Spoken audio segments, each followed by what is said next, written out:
Sure. There you go.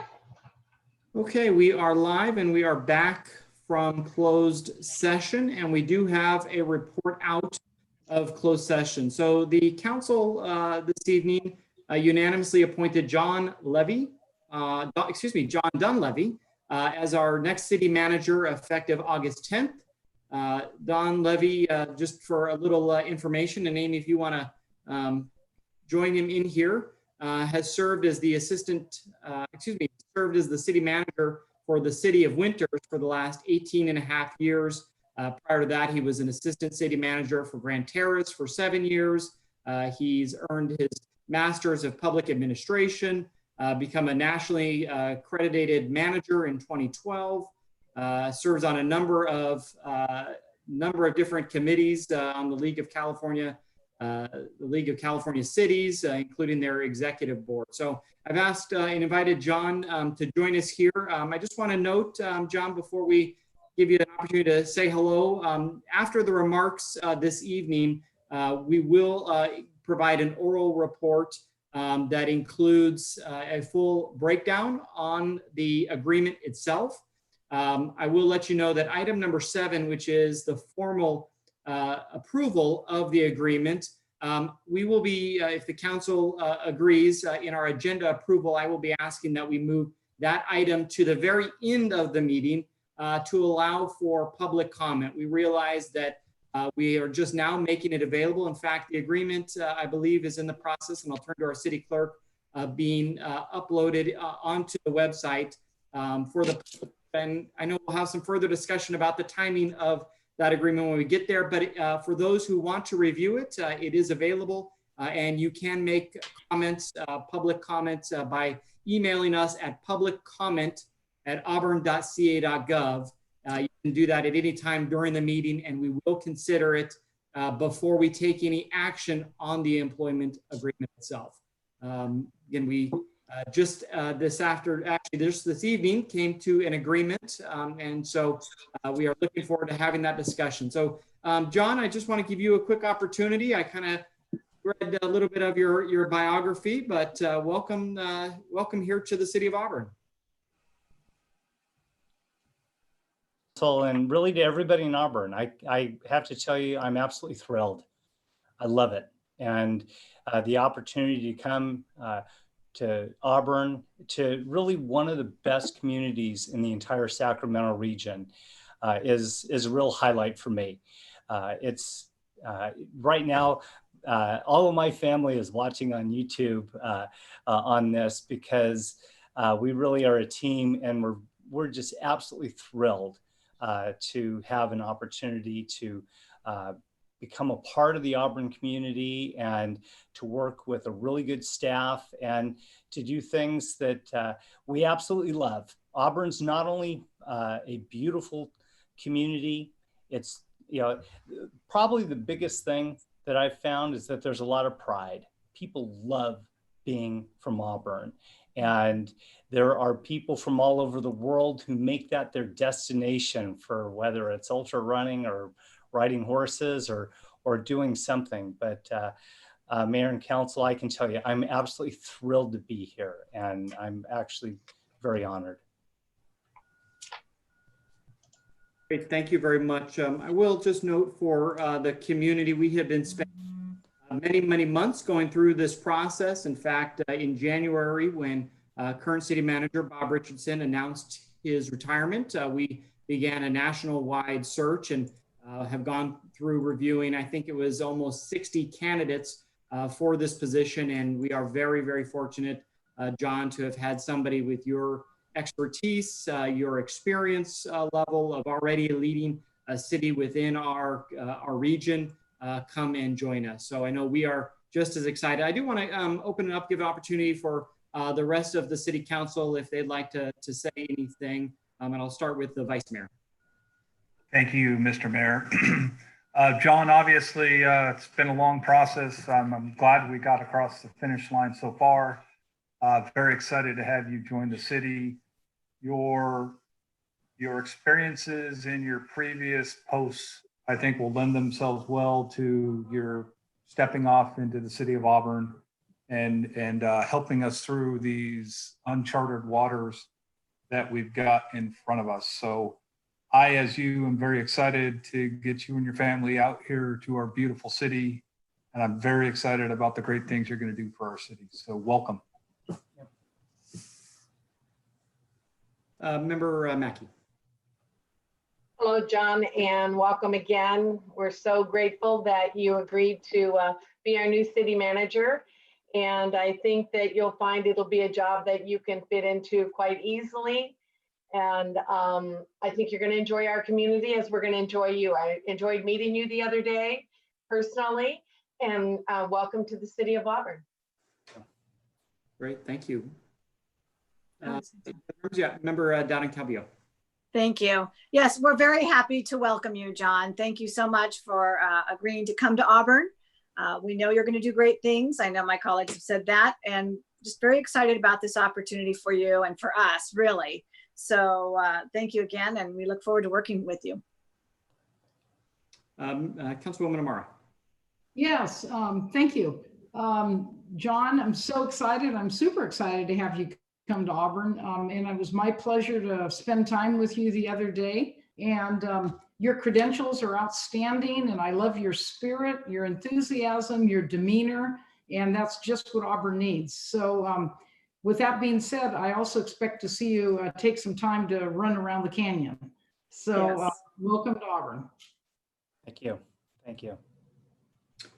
Well, John, again, thank you for joining us, and we look forward to having you start in August, as I'll go through here the specifics about your contract agreement. For everybody, John will be starting August 10th, and at that time, just before, our current city manager, Bob Richardson, will retire. So, Bob, we congratulate you on your years of service as well. For those of you who don't realize, Bob has been city manager spread over 2 times, but for 14 years. So, Bob, it's a big thank you. And I know at your last meeting we'll discuss a little bit more your send off. But at least I know going through this process, I feel much more confident that we're going from one experienced city manager to another. So, Bob, thank you for your service, and John, again, we are excited to have you join us. So, with that, John, you can listen in. We'll go ahead and put you back in the waiting room. And if you want to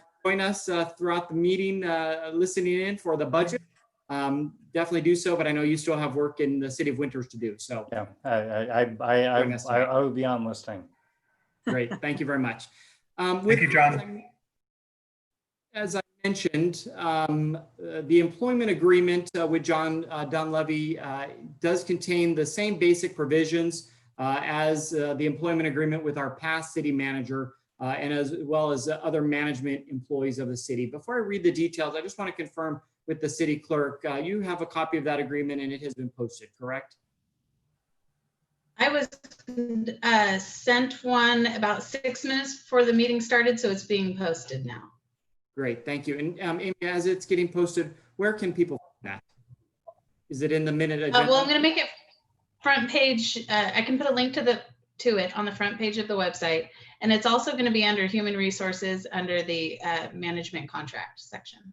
Great, thank you. So as we go to put the full agreement online, again, you can get it on the homepage. Thank you to Amy. Just want to read some specific details about the agreement, and then again at the end of the meeting we will take up the item.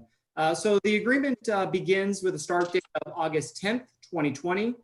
The agreement has a term through December 31st, 2025, with an initial 2.5-year term that extends through the end date unless notice is given. A requirement that the city manager is salaried, exempt employees with a base salary of $16,250 per month and an increase of $4,000 per year if he works for the city for 5 or more years. So an additional $4,000 is the longevity pay added. Health and dental and vision benefits as provided to other employees of the city. Life insurance in the amount equal to twice the annual base salary. 80 hours of administrative leave per year, 12 hours of vacation leave per month, and other leave and benefits as provided to the other employees within our city. He'll receive an auto allowance of $600 per month, a requirement that the city manager have his primary residence within a 30-minute travel time to and from City Hall. I will just note from a personal stance, we have working with him to try to move within the city of Auburn, but the agreement does not require that, as it legally cannot, but we do require him to be within a 30-minute travel from City Hall. Number 9 of this agreement, reimbursement for relocation expenses within the first 9 months of his employment in an amount not to exceed $25,000, and only after receipts providing actual expenses are submitted to the city. And then lastly, his PERS retirement benefits as provided to other management employees and deferred compensation equal to 1% of base salary. So if you all followed with me on all 10 of those items, we are required by the Brown Act to orally provide that report, but just based on the fact that this agreement was just come to terms this evening, and the city council as a whole was able to make an agreement just before in closed session, we are now making it available to the public. So again, as I stated, if you do want to read through it, or based on what I just read, you can send us your comments at publiccomment@auburn.ca.gov. That concludes my report out in closed session. I will note there was a number of items, so we did not finish. So after the meeting, we will be returning to closed session. So with that out of the way and a big announcement made, I will go ahead and ask our city clerk, who I know is busy posting that agreement to the website, but if our city clerk can take roll call, please. I'm back. Councilmember Dowden Calvillo, Present. Amara, Present. Mackey, Here. Oakley, Here. and Mayor Berlant. And I am here as well. If you all join me for the Pledge of Allegiance, please. I pledge allegiance to the flag of the United States of America and to the republic for which it stands, one nation, under God, indivisible, with liberty and justice for all. Okay. We'll go ahead and keep going. We do not have any mayor's accommodation proclamations acknowledgements, but I do have a couple announcements that I just wanted to make for the group on a couple of public meetings and events this week. First off, the Greater Auburn Fire Safe Council, as well as the City of Auburn Fire Department, Cal Fire, Newcastle Fire, and Penryn Fire will be hosting 2 town hall meetings virtually this week. One is tomorrow at 2 p.m. The other one is Saturday at 5:30 p.m. This fire town hall meeting will be to explain the benefits of having a neighborhood become a designated FireWise community, what it means, including you can actually get a discount depending on who your insurance carrier is. USAA, as well as the California Fair Plan, both provide anywhere between 5 and 10% reduction. So there are some benefits besides reducing your fire risk. If you want more information and to watch the meeting or join the meeting, you can go to the city's website, auburn.ca.gov, and he has kindly posted that information there. So again, tomorrow, 2 p.m., and then Saturday, 5:30. We will be recording those meetings, so if you can't make it, they will be posted on the website. One more announcement that I wanted to make is our annual Auburn Community Service Day that I think we're in our 8th year now, or doing, or 6th year, I should say. We pushed it back based on COVID-19. We have made a number of changes, including reducing the public gathering components of the service day, and are making sure that the projects have plenty of physical distancing between workers. So we are moving forward with Auburn Community Service Day this Saturday, starting at 8 a.m. There are 10 locations throughout the city and the greater Auburn area, including the Pulaski County Nature Center, Acres of Hope, the School Park Preserve, the Auburn Community Garden, the Joss House. The list goes on and on. You can sign up. You do need to sign up ahead of time, and you need to fill out a waiver. All that can be done on Auburn Community Services website. Easiest way is as well to go to the city's website, auburn.ca.gov. Masks and hand sanitizer will be made available. And as I mentioned, physical distancing is already been built into a component of Auburn Community Service Day. So those are just a couple quick announcements that I wanted to make. Moving on to agenda approval. This is the time set aside for council members and or the public to ask for the removal, postponement, or change to the listed sequence of an agenda item. The agenda will be approved by the roll call of the council. I am asking, as mentioned earlier, that we move item number 7 to the end of council business. That would put it after what is currently item number 9. With that, is there anything that anybody would like to pull from the agenda? Anything from the public on pulling an item or resequencing an item? No, there's not. Okay, if I can get a motion to approve Mr. Mayor, the agenda, go ahead. I'll move to approve the agenda with the modifications you suggested. I'll Second. second. Okay, if the clerk can take the roll, please. Councilmember Dowden Calvillo, Aye. Amara, Yes. Mackey, Aye. Oakley, Yes. Mayor Berlant. And I am an aye. Great, thank you. The agenda passes with the item number 7 going to the end of council business. Consent calendar. All that matters listed on the consent calendar are considered to be routine in nature and will be approved by one blanket motion with a roll call vote. There'll be no separate discussion of these items unless a person requests specific items to be removed from the consent calendar for discussion and separate action. Any items removed will be considered after the motion to approve the consent calendar. And I do believe there are a number of items that are being requested. I'll start with Councilwoman Dowden Calvillo.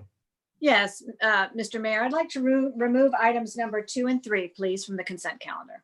Items number 2 and 3 will be removed. Is there any other items any council members would like to discuss? Okay, I'm seeing none. If I can get a motion for items 1, 4, and 5. Mr. Mayor, I'd like to move approval of the consent calendar, items 1, 4, and 5. I'll second. Okay. Great. If the clerk can please take the roll. Councilmember Dowden Calvillo, Aye. Amara, Aye. Mackey, Aye. Oakley, Yes. Mayor Berlant. And I'm an aye. Great. Moving on to item number 2 of the consent calendar. This is the fire dispatch agreement with CAL FIRE for fiscal year 2020 through 2023. Councilwoman Dowden Calvillo, you had asked for this to be removed, so I'll let you lead the conversation. I did, and I actually have a series of questions. I did share my questions with staff ahead of time so that they had a heads up that I would be asking them. So please bear with me. The first question really I wanted to ask is if the chief could please explain why Auburn cannot provide its own fire and emergency dispatching services for fire and emergency related incidents when we can provide dispatching for police. I think it'd be good to have a little more discussion from the public's perspective on that. Certainly. Thank you, Councilwoman Dowden Calvillo. I'm happy to answer that question. First, I'll start with the simple answer is we can provide services for dispatching fire with our police department. That being said, the reason that we do not is because I believe it to be cost prohibitive. And so I'll kind of work through the details of that. There are really 3 areas that have to be addressed with that. The first would be staffing, the second would be training, and then the third would be infrastructure. In order to provide like services that we receive now, we would have to increase staffing in the dispatch center by 2 positions per shift to provide the emergency medical dispatching requirements that we currently use. What that means would be our total number of staff in the dispatch center would increase to a total of 9 positions. Okay. That said, talking to the police chief, it appears as though approximately an increase of $320,000 per year in order to staff that up. Currently, the contract before you is for a cost of $116 per year. So that is the comparison if we were to compare apples to apples. In addition to the staffing, there would be a robust training requirement that would be required, as I alluded to, not only emergency medical dispatching, but also tiered dispatching as well. And then the third thing is the infrastructure, and that is the concept that the police department has frequencies that are assigned to them.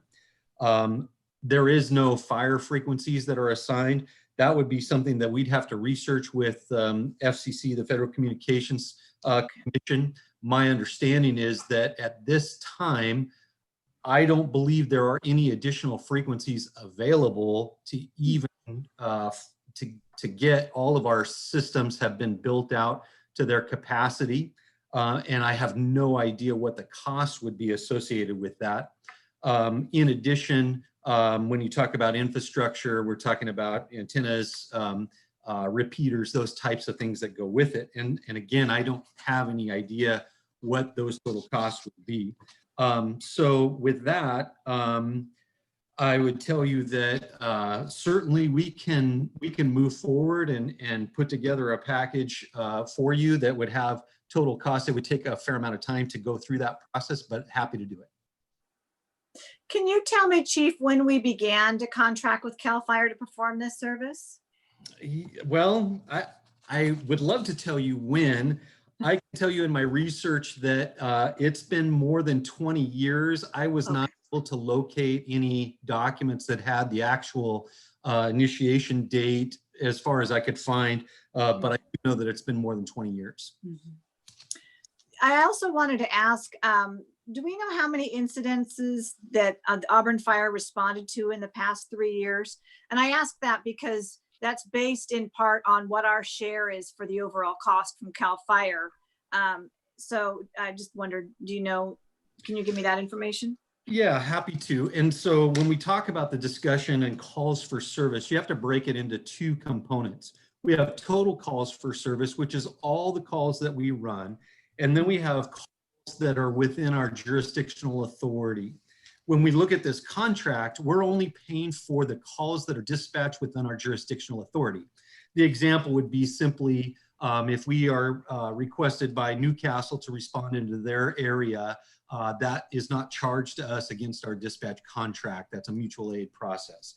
And specifically to our calls for service within our jurisdictional area, in 2017, it was 1820 or 1,820.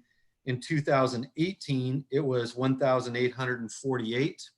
And in 2019 was 1,903.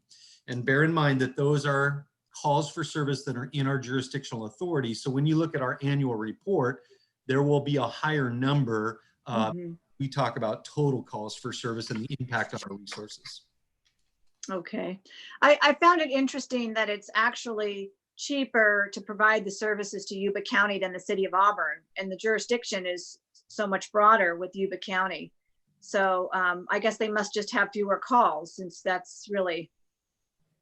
I can clarify that for you if you like. Yeah.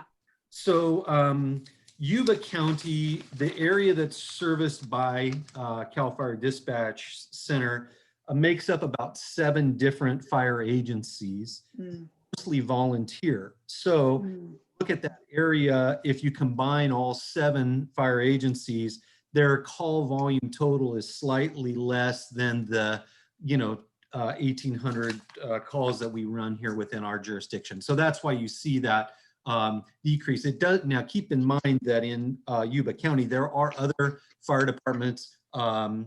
The cities.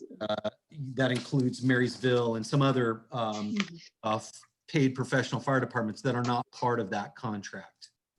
Okay, and the last question, I just was wondering, who provides dispatch services for the other cities in Placer County, like Rockland and Loomis and Colfax? If it's not CAL FIRE, do they do their own? It's a mix. So there are actually 5 different dispatch centers within the county. Specific to your question, Rockland does a shared service between police and fire. I think you said Loomis. Loomis is with Placer County Sheriff's Office, and then Colfax is actually dispatched by CAL FIRE. I want to note, though, that back in 2002, there was a grand jury inquiry into Auburn City Fire Department, and the question was posed why we didn't participate in a consolidated dispatch service. The reason that that's important is because with a consolidated dispatching, you decrease the call processing and what we know as turnout time, or the time that our folks get on the road and en route to the call. That time is critical for us because those minutes make a significant difference in the outcome of the service we provide. So the answer to the grand jury was that we in fact do participate in a consolidated dispatch center as CAL FIRE. The rest of the agencies in the region do not. And so that has been an ongoing issue for the fire chiefs for many, many years, long before my arrival. And we're continuing to have discussions. At some point, we will resolve that issue. Thank you very much. That concludes my questions. And Mr. Mayor, if there aren't any other questions or comments, I'll be ready to make a motion. Great, thank you. Any other questions or comments for the council? Okay, I just want to make one comment as I do whenever we have an agreement with CAL FIRE, just so that it is on the record that I do work for CAL FIRE. However, this agreement is with our local Nevada Yuba Placer unit, which is a completely separate division of the department that I'm in, and I have no interactions, connections, and or say in the details of this agreement. So just wanted to put that on the record, as I do each time we look at the wildland or the dispatching agreement. With that said, I will go ahead and take your motion. Yes, so Mr. Mayor, I'd like to move by resolution that we approve and authorize the fire chief to execute the dispatch services agreement amendment for the fiscal years 2020 to 2023 with CAL FIRE, the Department of Forestry and Fire Protection. I'll second. Okay, if the clerk will take the roll, please. Sure, and for the record, there was no public comment on that item. Councilmember Thank you, Dowden thank Calvillo? you. No problem. Aye. Amara? Aye. Mackey? Aye. Oakley? Yes. And Mayor Brillant? And I am an aye as well. Okay, we'll move on then to item number 3, the professional services agreement with Tree Pro Tree Service Incorporated. Councilwoman Dowden Calvillo. Yes, quick question again. I have shared this with staff previously. Do we have a master agreement with Tree Pro Tree Services, Inc. to perform fuel reduction and shipping services with the city? I was just wondering why we picked them if we went to bid, or just a little bit of background information only. So I'm sorry, you cut off on the first part of your question. Can you repeat that for me? Sure. I was wondering if we had a master agreement or another contract with Tree Pro Tree Service, Inc. to perform fuel reduction and shipping services within the city. And if not, I just was wondering what made you decide to go with them if you went through the bidding process, so forth. Yeah, so the contract that is before you tonight as part of the staff report is the contract that we'll enter into for a service agreement. I'm not sure that I am totally familiar with the term master agreement. All of the agreements that I have engaged in with contractors and others are services that contractors provide for us. So if you can provide some more clarification for me, maybe I might be able to answer that better. Sure. What I really was just meant to say is, do we have a larger contract with them to provide these services? Or is this just a brand new contract? And if so, did you go through the bidding process, or how did you select this particular vendor? Yeah, great. Thank you for that. So yes, in fact, we do not have a larger agreement. We did go to bid, and so we pushed this work project out, and they were the low bidder. I did some work and research on this particular company, and they're come to us with high recommendations, and appears as though they do great work. And quite frankly, they're significantly less than the other bid. And so as a result, we're going to be able to increase the total amount of work we'll be able to get done with this contract. And so we'll move forward, given that we're happy with their work. Great, thank you. I appreciate that. I'm glad to know that we went through the bidding process. It just wasn't clear. So thank you very much. Mr. Mayor, if there are no other questions or comments or public comment, I'll be prepared to make a motion. Councilwoman Amara, go ahead. I just have a quick question. You probably know my question. Is there any reason why we couldn't use non-mechanical? Yeah, so the area that's involved is pretty heavy fuels, and so it requires a fair amount of extensive mechanical work to thin it. We could split that work and do hand thinning and those, or animal grazing and that kind of thing. However, we'd have to still come back and remove the dead and down and dying slash. And so for efficiency's sake, and I think really overall costs, I think we're better off with what we're doing now. But there was no prohibition against non-mechanical then? You could have split it then? Yeah, well, one of the other things is that bear in mind that this is right against the Water? Flow, and so Sterling Canal. to get the animals across that area is problematic, particularly in this particular area. It seems to be like, for me, just on evaluation, didn't seem like it was going to be something that we could accomplish on this particular section. Okay, thank you. Any other questions from the council for Fire Chief Spencer? Okay, seeing none, Councilwoman Downing-Calvillo. Yes, thank you very much. I'm sorry, real quick, Amy, were there any comments from the? There's no public comment on this item. Okay, thank you. Sorry about that. Thank you. All right, Mr. Mayor, I'll move by resolution to approve the professional services agreement with Tree Pro Tree Services, Inc.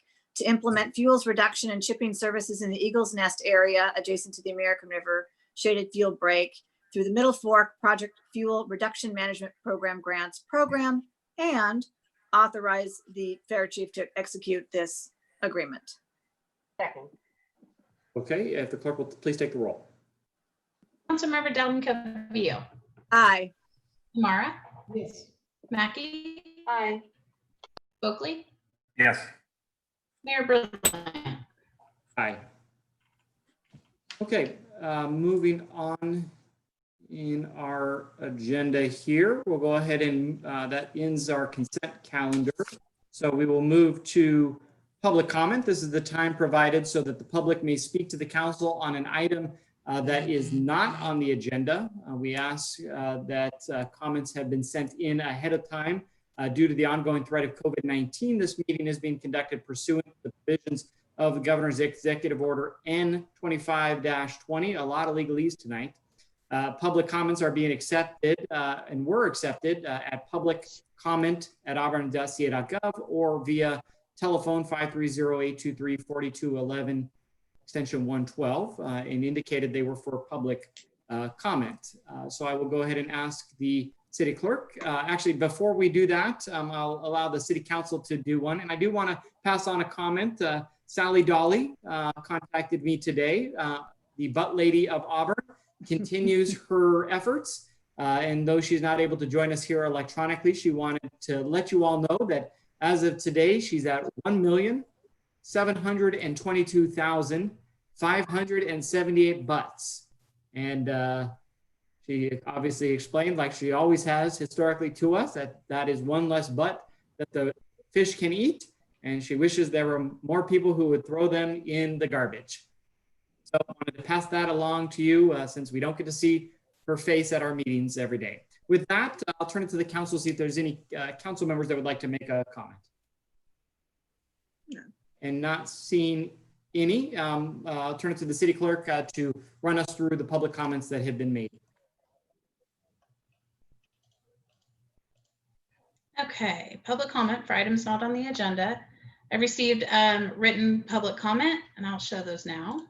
And while you show that, I will note that these were sent to the city council ahead of time. So the city council was able to review them in full prior to this moment right now.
And that is all for the public comment.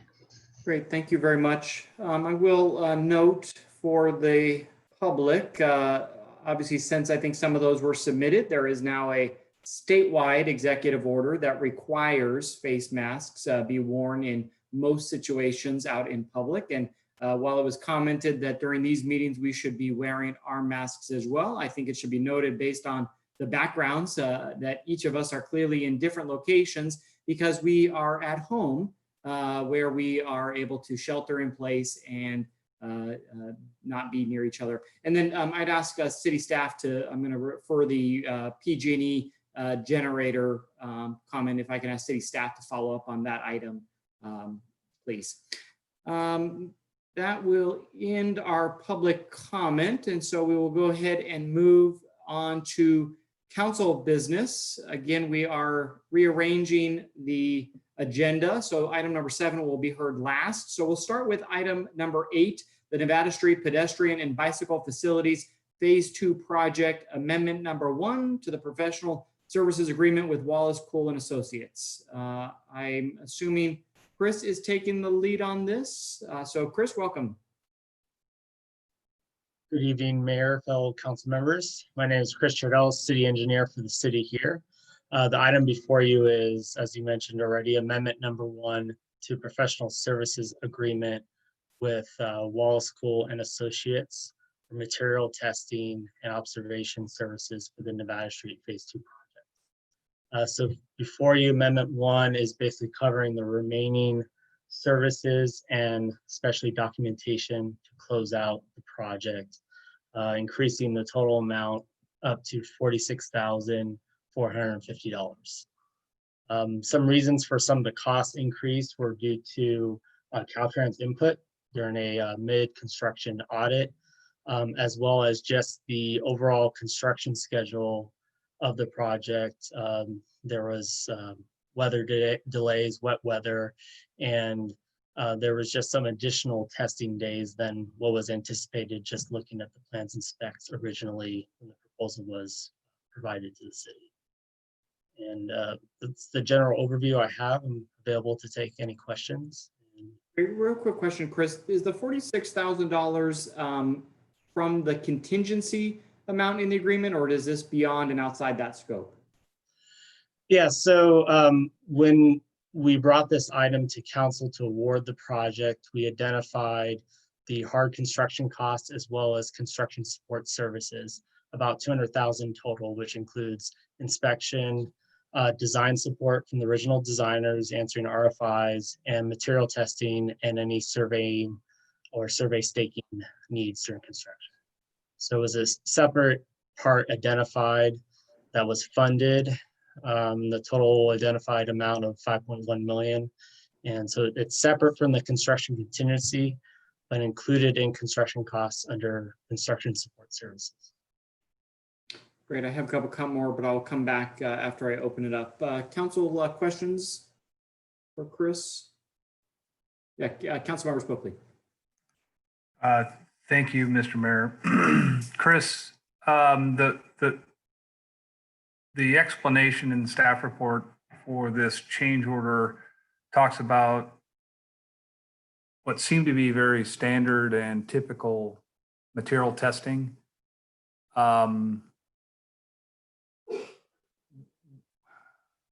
Why weren't these costs covered in the original contract with Wallace & Pool? So the information in the staff report is some of the general testing services that were provided. It's more of the change from ASTM to the Caltrans testing methods and a few increases in the number of testing based on quantity requirements. For example, I think a test per 50 cubic yards of structural concrete. So we hit 101, it would require 3 tests instead of 2, for example. I didn't hear that last part, Chris. You were on mute. Additional testing.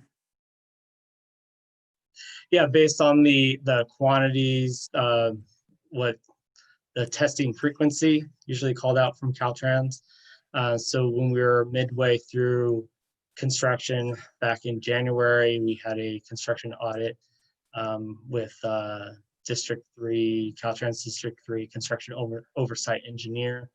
And that's where it was articulated that the Caltrans specific methods, which Lawson Pool is certified for, should be used instead of ASTM.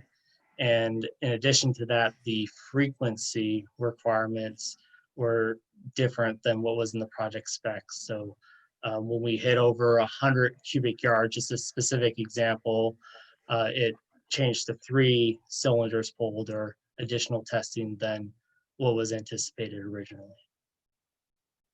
So the cubic yards of concrete was exceeded from the contract amount? Yes, so through the course of construction, based on conflicts identified with infrastructure or design revisions, there are some differences in quantities. Some are slightly under in different areas, some are over. And one of the items were structural concrete in the specific example. Okay. The staff report also identifies that there are a part of this change order covers construction staking.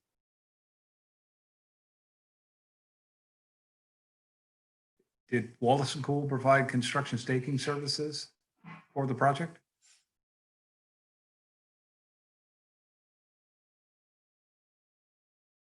All right, so I see the portion of the staff report you're referring to.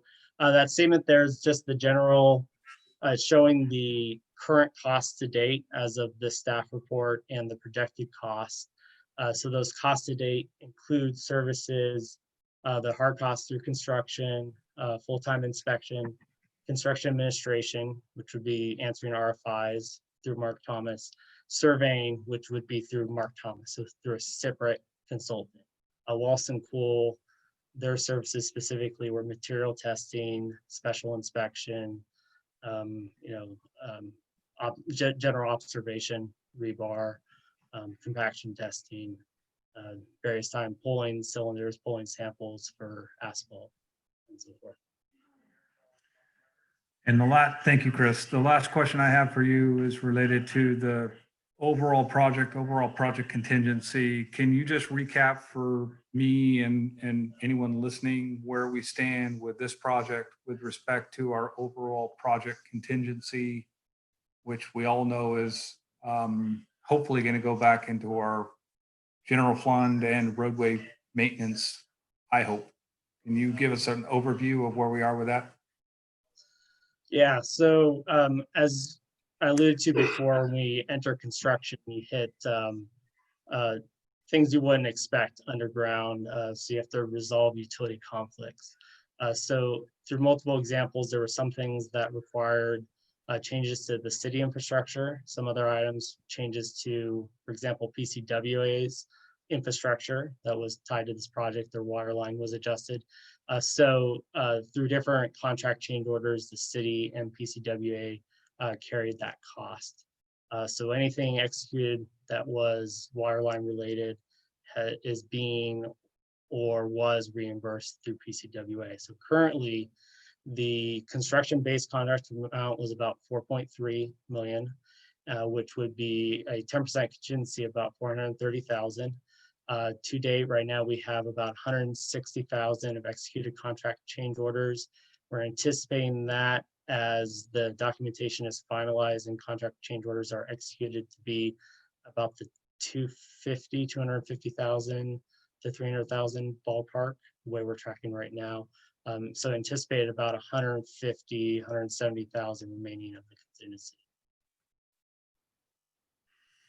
Okay. Thank you, Chris. Appreciate it. Additional questions?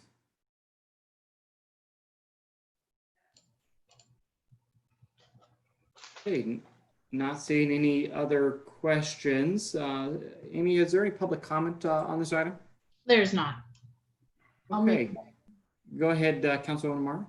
Yeah, by resolution, I move we authorize the Director of Planning and Public Works to execute amendment number 1 in the amount of $8,430 to the professional services agreement with River City Geo Professionals, Inc., DBA Wallace Cole and Associates, increasing the total contract to an amount not to exceed $46,450.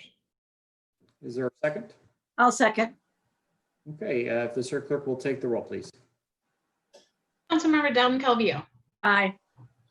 Amara, Yes. Mackey. Aye. Spokely, Yes. Mayor Berland. Okay, that item passes unanimously. Moving on to what's on the agenda as item number 9, the operating debt services and capital project budgets for fiscal year 2020 to 2021 preliminary budget. I assume, Andy, good evening, that you will be leading us through this discussion, so I will turn to you. Yes, sir. Thank you, Mr. Mayor, members of the council. For the record, Andy Heath, city's finance director, and there's a very large tractor going by outside, so that noise will go away in just a minute. What I'd like to do for you tonight is actually go through the preliminary budget for fiscal 2021. And I'm terming this a preliminary budget this year instead of a proposed budget or an adopted budget, only because of the significant circumstances that confront this city and most cities across the nation as we prepare our budgets for the coming year. And that, of course, is the COVID-19 pandemic and the impact that it's likely to have on local government revenues, state government revenues, and pretty much all government revenues nationwide.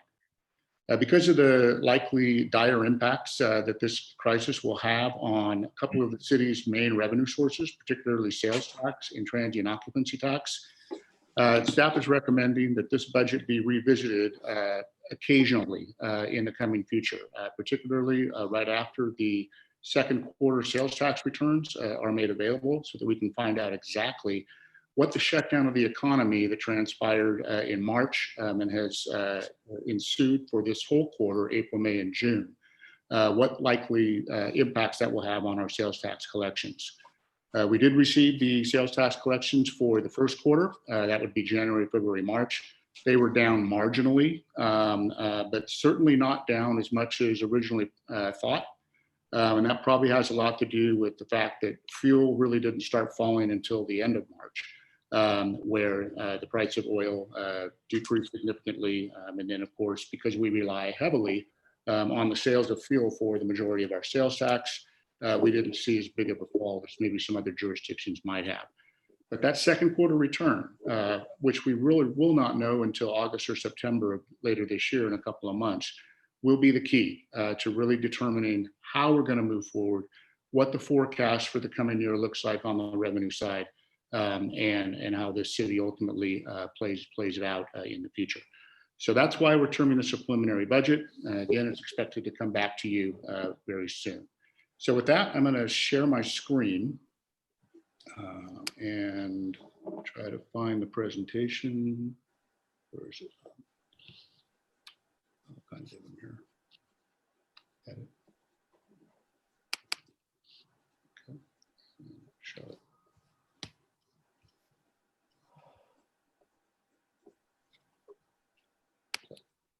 All right. Everybody see that okay? Mm-hmm. Okay, great. All right, so for tonight's presentation, what I thought I'd do, this is the discussion outline, is give you an overview of the budget development process to date. Went through that just a little bit in the prelude to this item. We'll go over the fiscal 2021 citywide proposed budget and what that looks like. We'll focus specifically on the general fund revenues and expenditures. Of course, the general fund is the fund that's most impacted by the COVID-19 pandemic. And I'll share with you what we're expecting for the coming year. We'll look at the general fund multi-year forecast. It's been updated with information based on where we think COVID might take us. We'll look at the city's two enterprise funds, the airport fund and the sewer fund. Look at specific other city special revenue funds. There's one new special revenue fund I want to brief you on. And then, of course, answer any questions and consider the 2021 preliminary budget. Looking at the budget development process to date. So as you know, a couple of months ago in April, we did come to the City Council and provided you with fiscal 1920 financial activity update, or the mid-year. and kind of gave you an idea of what was going to likely come as a result of the COVID-19 crisis. In that mid-year budget, we reduced revenues for the current year, fiscal 19-20, pretty significantly. And as I put this budget together, because of the first quarter sales tax returns that we saw, I reduced the amount that I thought the decrease would be by a little bit, by a couple $100,000. So I added money back into fiscal 19-20. However, I did not do anything to fiscal 2021. So pretty much what you're seeing before for fiscal 2021 is intact. One thing I will update you on is that we have received the receipts from the major supplier of transient occupancy tax in the city for the month of March, for the month of March, and they were down significantly. They were down almost 80% from year over year. So we haven't really received the month of May yet, and likely we will see that continue. But we'll keep you posted on exactly what that looks like. Keep in mind that the TOT TOT budget for the city is over $300,000 in a normal year. So a large decrease in that could be significant to the city's general fund. What we've done here is we've prepared a baseline budget based on the estimated impacts of the COVID-19 pandemic on certain revenue sources. And this is in lieu of bringing forward to your council a continuing resolution. What you see a lot of cities across the state doing is adopting a continuing resolution where they're basically taking their appropriation authority from the current fiscal year, moving it into next fiscal year, and then waiting a couple of months until they have better information before they bring back a budget. We're trying to get a little bit ahead of that and kind of give the council options on where we think things might be going by producing this preliminary budget. So that's what you see today is just a very baseline budget. Balanced general fund budget with the use of reserves where anticipated revenues fall short of baseline expenditures. As you'll see, the fiscal 2021 budget does recommend the use of reserves to the extent it comes to fruition. We have worked with department heads to determine capital and other outlay needs in both the enterprise and special revenue funds. I just want to do a shout out to Chris Chardello, the city engineer, who was very prompt in returning the capital information and putting this budget together, very thorough. So what you see is it has been well thought out in terms of what the city's capital expectations for the coming year are. And then again, consider an update to this budget in the fall of 2020 once all the revenue data becomes available throughout the year. So we're not just looking for second quarter returns, we're looking for third quarter returns, fourth quarter returns. It's going to be real paramount that we pay attention to exactly where sales tax is going. This is the citywide budget. So you can see the citywide budget here. And I'm going to focus on the left-hand side of this slide under fiscal 2021. The total expenditure budget is $29.9 million, and that compares to $28.9 million, about $1 million more than the fiscal 19-20 estimates, about 3.3% higher. Again, many of the capital projects that are slated in the airport and the sewer funds that are part of that expenditure base in 19-20 are actually carrying over into 2021, which is why you see a higher budget for the most part. It does include $10.4 million in capital in fiscal 2021 versus the $8.1 million likely to be incurred for fiscal 19-20. The general fund decreases by $758,000 on the expenditure side. And this is basically due to the removal of one-time expenditures like the fire grants and some of the other police-related grants that are built into the budget as the revenues are received. So at the beginning of the year, sometimes we don't know that we're going to get grants like a PSPS grant that we got. So we build that into the revenue side and we build that into the expenditure side. And then when the next fiscal year comes, when we do the budget, like we're doing right now, we actually pull that out. So that's why you see the decrease of $758,000 in the general fund. Also on the general fund, to get this budget to be as close to balance as possible, even though we're using $190,000 in reserves, I have recommended removal of the one-time, actually the ongoing $500,000 commitment that the general fund makes for the street overlay project each year. But we'll get into that in just a little bit. We have $8.9 million in capital appropriated in the airport and sewer funds. That's where most of the capital lies.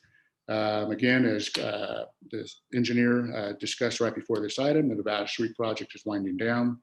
And then for the total overlay project for this year, for the coming year, we're recommending a minimum of $375,000 appropriated from the gas tax and the transportation funds, with an additional $50,000 appropriated for in-house street overlay activity.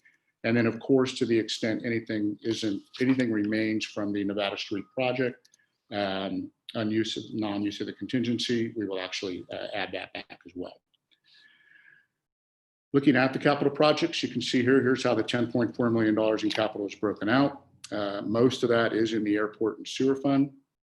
Again, in the general fund, just a very minimal base of $153,000 for police and fire and building computers and technology wood chipper. This is just the recurring equipment, computer equipment, the things that are needed from year to year in the general fund departments. Airport fund, I call out the helicopter parking area, which is expected to happen in the coming year. And then a new project that is funded by the FAA entitlement grants for airport fencing, and that's in multiple phases. In the sewer fund, a couple of lift stations, Vista Del Valle and Diamond Ridge. We also have a very large project for the wastewater treatment plant sludge dewatering, and a new project for the Borland sewer realignment. Transportation fund, you can see a portion of the overlay there at $125,000, and then a new project for the Cherry and Magnolia electrical vehicle charging station. That is fully funded by other sources. There's a air pollution control grant that's funding a portion of that. And then the FEP fund is also recommended to fund a portion of that. So no other funding is needed outside of those two sources. And then we'll finish the Nevada Street sidewalk project. Gas tax, the only thing we have there is the overlay for $250,000. And when we go over the gas tax fund specifically, you'll see why that is. Passenger Connect card in the transit fund. And then of course the property seizure fund or your asset forfeiture fund is paying for the police vehicle leases on an annual basis. Looking at citywide staff, there are 80.5 positions recommended to be funded in the coming year. There's one position that is not, we have 81.5 authorized positions, but one position is vacant right now, and that's the Economic Development Director position. It's been vacant for a few months. That position is recommended to be frozen and has been defunded with this recommended preliminary budget. There are 7 FTE limited term firefighters built into this budget, not in the general fund, but in Fund 63, which is the special fire fund. We'll go over that specifically. We also have a permanent administrative services director position that will start here in the next couple of weeks. That position has been added back. And in lieu of that position, you see a reduction in contractual costs on the other side. So a little bit more expensive for the administrative services director due to the benefits, but you have almost a wash there. Again, economic development director position is frozen.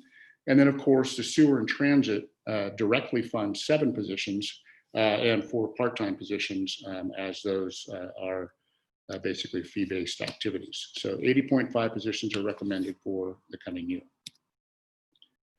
This is just looking at what total citywide reserve levels look like at the end of fiscal 2021, which will be June 30th, 2021, assuming the budgets that are recommended for each of these funds come to fruition. So you can see your general fund has a healthy reserve, $5.17 million. You only have a negative balance in the undesignated reserve because you actually have a deficit this year. So more than likely the economic contingency would be reduced for that. But we'll carry that to see where we actually end up. And then again, when we bring the budget back, that's likely to change based on revenue forecasts. But the designated general fund reserves do include a pension reserve for $2.2 million. And this is your pension stabilization reserve. And then an economic uncertainty reserve of $2.7 million. Airport fund and sewer fund have very healthy reserves. Going back to the general fund designated reserves, one thing that I did do this year is I set aside the revenues that are generated by both the Arts Commission and the police department donations through the sale of their patches and such. I designated that revenue as a reserve for offset of future expenditures to the extent we wanted to be able to recommend that. So Arts Commission had $9,700, at least at this point in time, this fiscal year in revenue, and the police department has just about $1,800. One thing I wanted to also note is that the general fund reserves represent about 39% of total general fund budget, and that's less capital. That also is a very healthy number. 39% reserve is good for a city the size of Auburn. Sewer fund designated reserves of 1.1 million just include the debt service reserve for the new SRF, the state revolving fund loan, and the connection fee reserve is in there as well. And then also you have your impact fees, and the impact fees was a budget that we added back to the budget document last year, and that's called the project fund. And the project impact fee fund has about $706,000 in it. Those can only be used for certain things as dedicated by the AB 1600 process. So those aren't available for just any use, but they can be used to the extent you create a nexus for the rationale by which that fee was collected. So fairly healthy reserves. You see one negative reserve there for the solid waste management fund. And this is one of the slides that did change after the initial presentation was sent out this afternoon. We'll go over that solid waste management fund deficit fund balance of $464,000 in just a little bit when we get to that slide. Okay, looking at the general fund, you can see what I have here is the estimated amounts for the current fiscal year. And then what the fiscal 2021 preliminary budget looks like. So for the current fiscal year, you can see revenues of 13.4 million exceed expenditures of about 13.3 million. We anticipate a surplus of about $75,000 for the current fiscal year in the general fund. Keep in mind that there were going to be significant upward increases in sales tax pre-COVID, mainly because of the sales of fuel. And also because of the Wayfair decision, which began taxing just about anything that's sold through the internet and has a nexus to that tax collection, and all that money started coming into cities. So we saw a substantial bump in tax revenue from that. But that obviously we were going to adjust upwards of about $400,000 or $500,000. But because of the COVID crisis, we had to scale that back and adjust that backwards. So we're still anticipating a surplus, and given the first quarter return, I'm still anticipating a surplus, but again, that second quarter return is going to be very, very critical to understanding exactly how we're going to finish 1920. 2021, however, you can see 12.4 million in revenue against 12.6 million recommended in expenditures, about $192,906 deficit there. All of these numbers have been adjusted for the COVID-19 crisis. So that's all been built in, and I have a slide that will show you that. This is the general fund budget from the revenue perspective. You can see that the majority of everything in the general fund comes from taxes, which would be property taxes, sales taxes, transient occupancy taxes. About 81% of the budget, just over $10 million is coming from that. Sales tax is our largest source at 43.9%. Property tax growth is built in for the coming year. We don't see COVID-19 having too much of an impact on property tax. And again, the state did have a positive CPI for the last year, which property tax growth is based on. So 2.5% is built in for the property tax growth. However, sales tax and TOT have been significantly reduced. These are the impacts that have been built in for the 1920 and the 2021 budget. So you might recall that when we did the mid-year, we had a $787,500 reduction due to sales tax and transient occupancy tax. And then in updating for 2021, taking into account the first quarter activity and everything else, you can see we're adding another $516,000 in revenue reduction for fiscal 2021, primarily in sales tax, a little bit more in TOT, unfortunately, just because of that, that return that we got for that April month. A little bit for property transfer tax, that may not transpire, that may be okay, and then business licenses as well. So the aggregate reduction, when you look at both years combined, is about $1.3 million. So if COVID had not happened and everything was normal, we would be projecting in 2021 a budget that would be about $1.3 million higher than what you're seeing today on the general fund revenue side. So that's kind of where that's at. These are the general fund expenditures. You can see in the red and the blue pie chart there that public safety makes up about 60.5% of the total budget. What I did want to note is that CalPERS UAL costs are separated specifically, and they're up on the top there in the gray section of the pie chart, $1.16 million. Okay, of that $1.16 million, and this is just for the CalPERS unfunded liability. This is not including normal costs that you pay for existing employees on an ongoing basis as a component of payroll. Our CalPERS UAL in the general fund is $1.16 million. Of that $1.16 million, $800,000 is specifically related to the police and fire funds in CalPERS.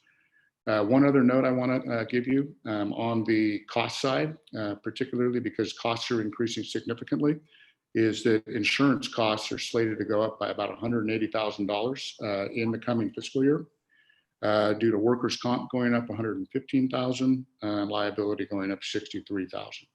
And this is not inconsistent with what I'm seeing in many other cities and what I'm hearing from many of my colleagues out there in finance. So insurance costs are going up. Okay, just some other fiscal 2021 general fund notes. This budget does include all of the negotiated salary increases. So there are several groups out there that have negotiated increases for fiscal 2021 that have already been negotiated and approved. That $32,000 is actually built in. The Economic Development Director, as I mentioned, is frozen and defunded. So that funding is not in the budget. The committees and commissions and community contributions of $63,000, that money is in the budget simply as a placeholder. And it's recommended that before any of this money, if any of this money is allocated, that consistent with prior past practice, that these committees come back and develop their work plan and actually get it vetted through the council, and that it's consistent with council priorities. But I did want to create a placeholder for these committees in the event that you wanted to come back to that. So, and I just used base amounts, City Historian 2,000, Arts Commission 35, Economic Development 20. And keep in mind that the Arts Commission does have $9,000, roughly $9,000 in a reserve as well. And then those, that $63,000 also includes the $12,000 that's provided annually to ACTV and the library, and a small amount for undesignated sponsorships.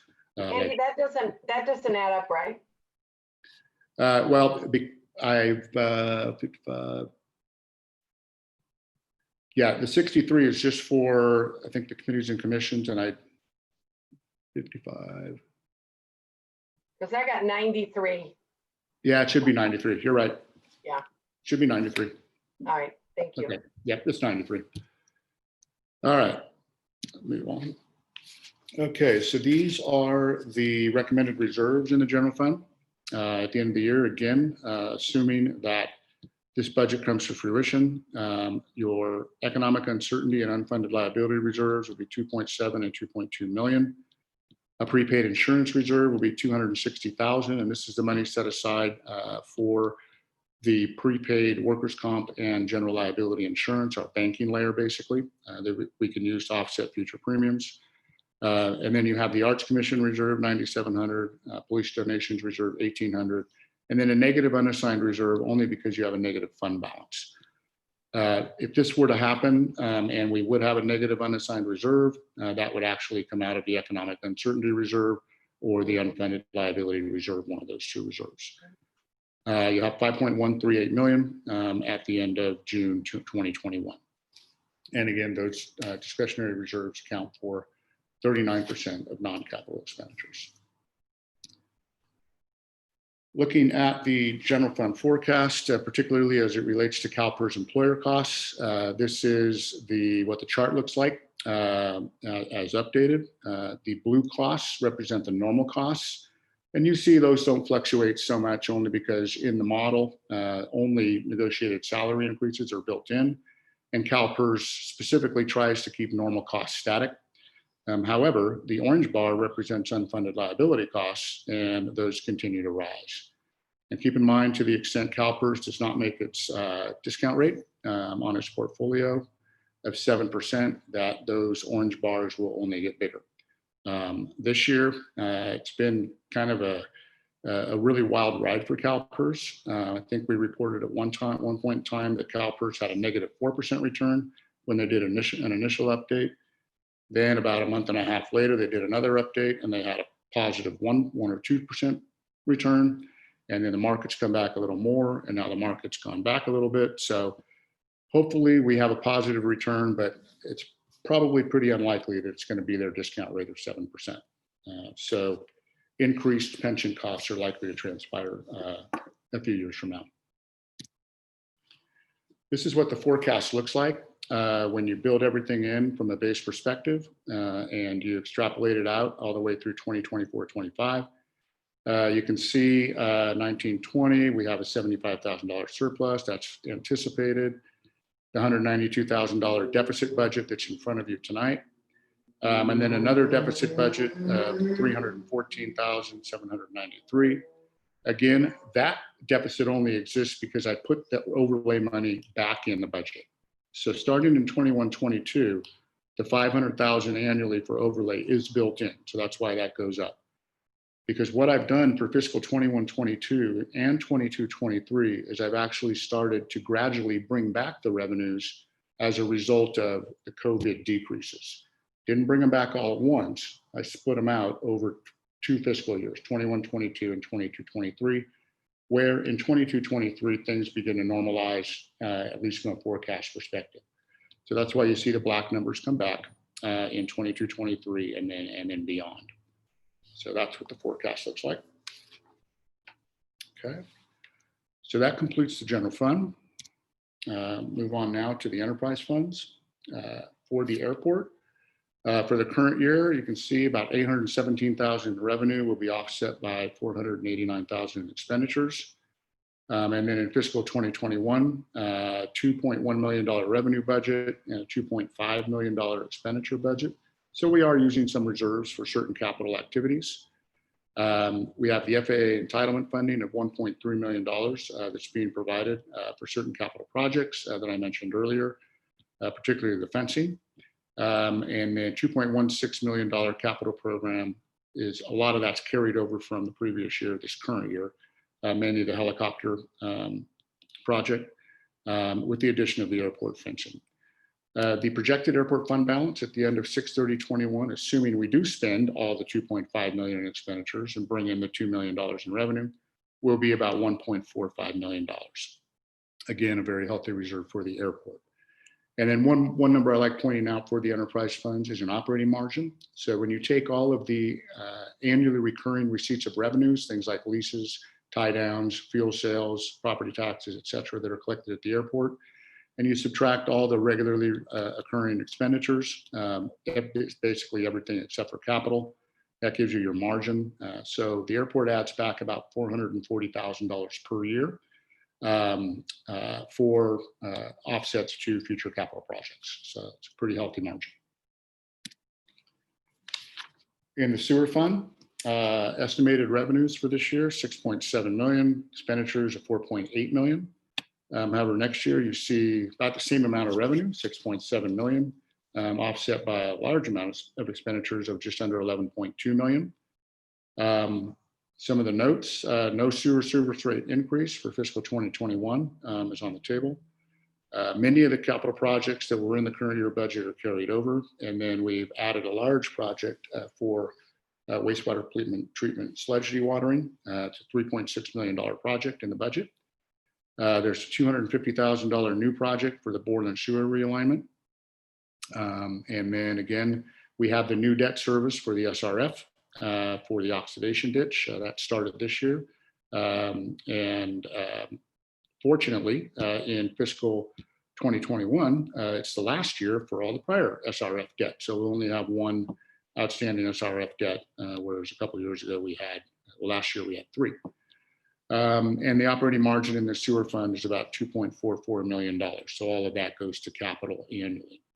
The sewer fund balance at the end of June 30th, 2021 will be just over $9.8 million, 1.2 million of which is reserved, and that is reserved for connection fees to be used for specific projects. and also for the debt service reserve that's required for the SRF debt.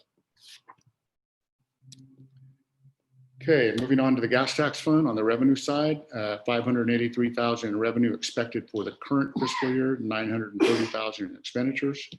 And then next year, pretty balanced budget, 595 in revenue, 550,000 in expenditures. You see, I have left a small fund balance there in the gas tax fund of just under $50,000. The reason for that is because gas tax, like sales tax, could be impacted by the COVID-19 crisis, particularly as it relates to the amount of fuel sold. So we really have to watch that and see, how the demand for gas has impacted the collection of gas taxes. So that also remains to be seen. But this is a month-to-month thing, so this may be updated more frequently than the sales tax.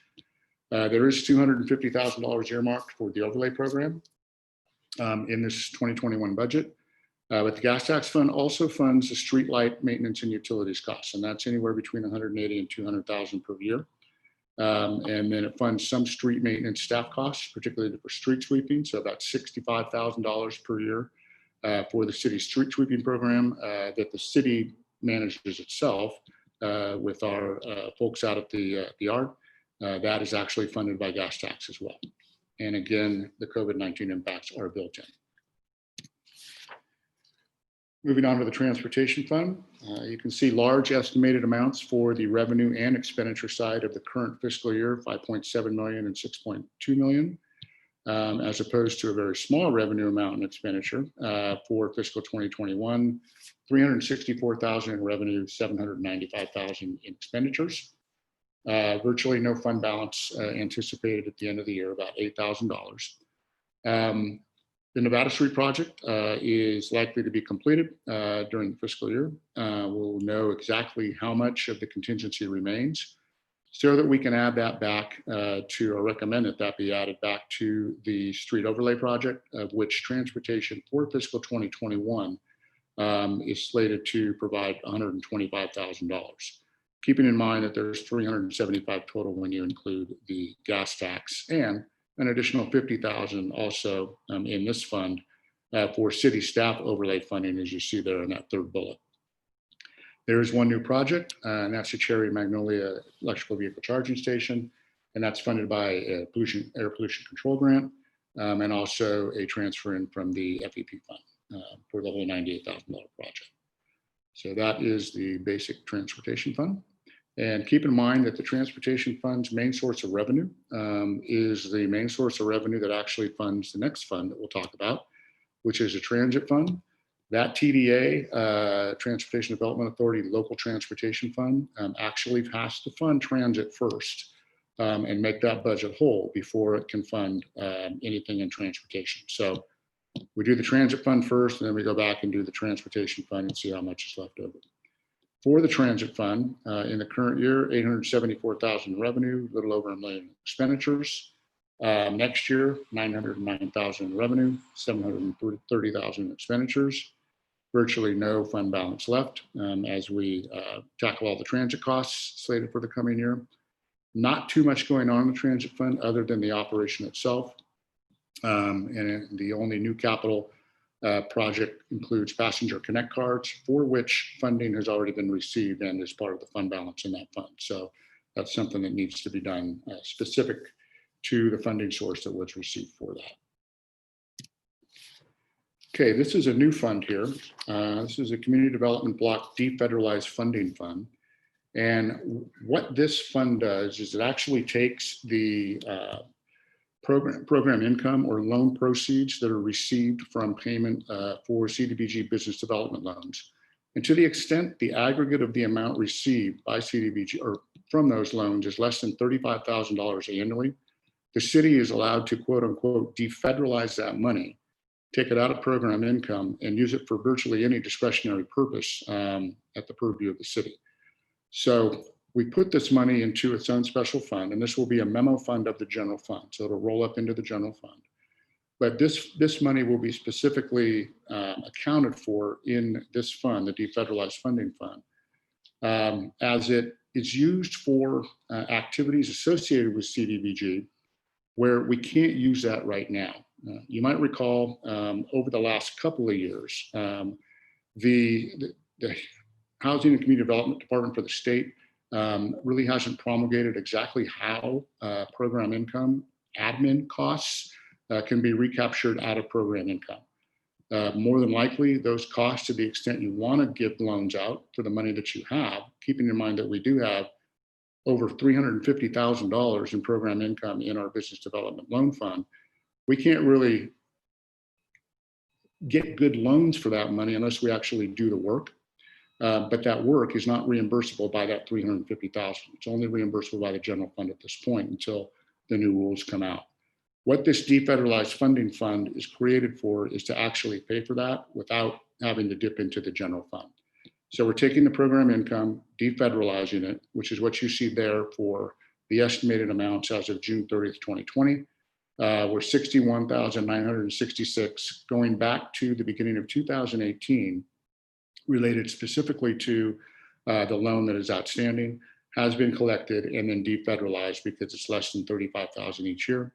We've been working with the consultant to do this. And then the expenditures on the other side are all related to CDBG business development expenditures. Fiscal 2021, that is the amount of money that's expected to be received on the loan, 25,914. And then this is just a guesstimate as to how many expenditures we might have to, again, get the loans out. Part of what you put out tonight, or part of what was approved tonight, is part of everything that's going on here. So you can see that this is a huge benefit for the city. It gets economic development going, and it enables us to use other funds without having to dip into the general fund. So the projected, actually, that should be defederalized funding fund balance will be about 15,723 at the end of the year. Okay. All right, special fire fund. So as you might recall, last year during the budget process, we used this fund a little bit differently. This fund will enter its second year of funding 7.0 FTE limited term fire personnel as part of the responsible fire, wildland, urban interface strategic plan implementation.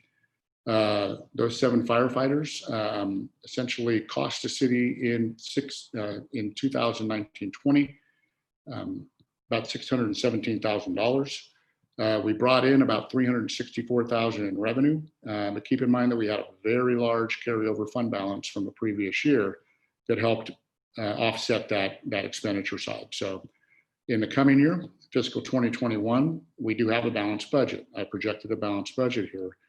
There's $605,000 in expenditures associated with those 7 firefighters. And that includes the 7 firefighters and a small amount of non-personal costs. I believe it's about $20,000.